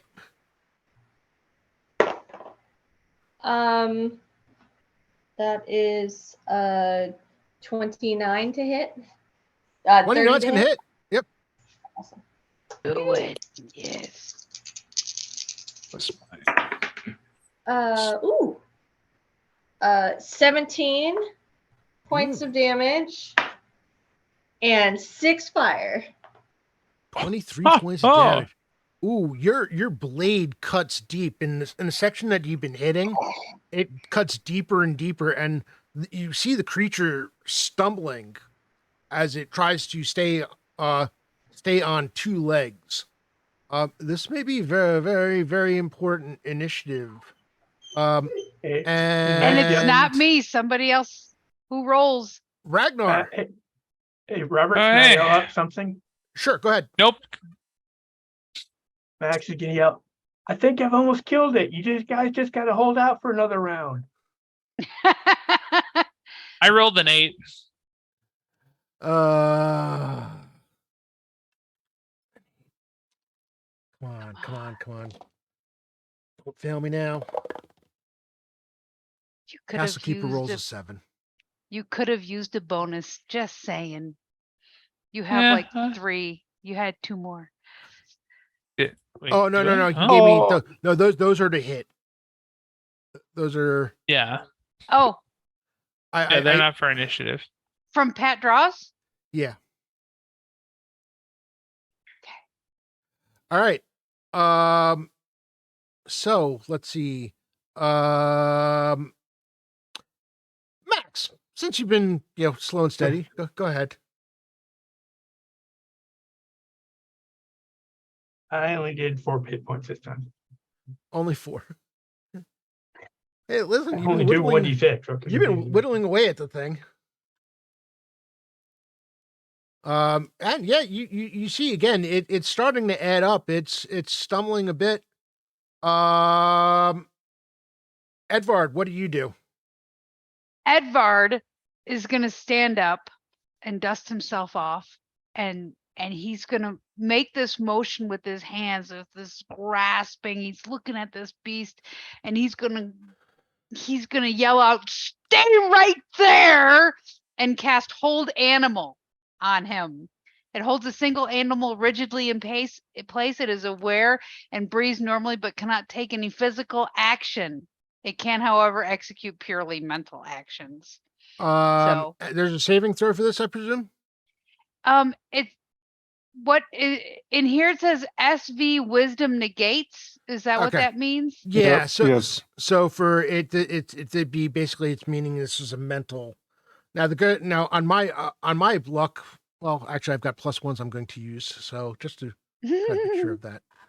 So I have to roll. No, Or I you have to roll.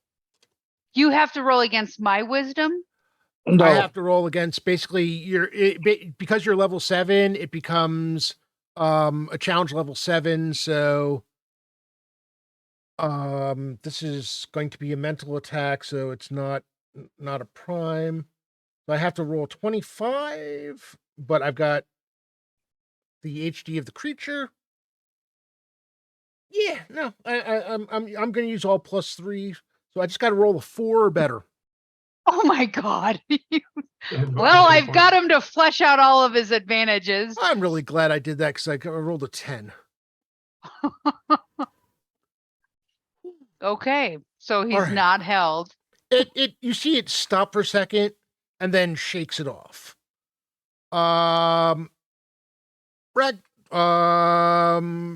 Ragnar. Hi.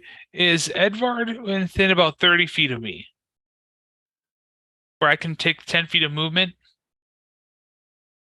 What are you trying to do? 10 feet of movement? Healing. So healing circle. If I cast it, it creates a 20-foot radius and heals everything within that radius for 2d8. Okay, yeah, I'm going to give it that you're close enough to both Uga and Edvard to heal both of them. Yes, Right. please. I'm damaged. So I'm going to cast healing circle. Again, it's going to do 2d8 of healing points to everyone within it, including myself. So first roll was an 8. Second roll was a 7. So everyone should get 17 points of HP back. And that was my one and only level 4 spell. So. All right. Heck Nice. yeah. Okay, Merry Crimbus. You've got 2 +1s to use, and I think you still have 1. So you've got 3 available, and it is your turn. And remind me, what can I use this for? For your attack roll, if you want. Oh, Pat just gave you more. Yeah, you've got 3 that? total. Hey, thank you, Pat. Go. Yeah, and that's the attack roll, not the 2 hit, right? Well, yeah, it's your to hit roll. Oh, Yeah, I'll use one of those. All right, go for it.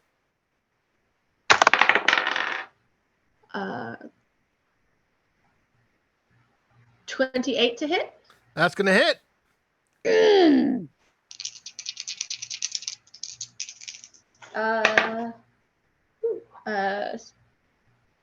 13 points of damage plus 4 points of fire damage.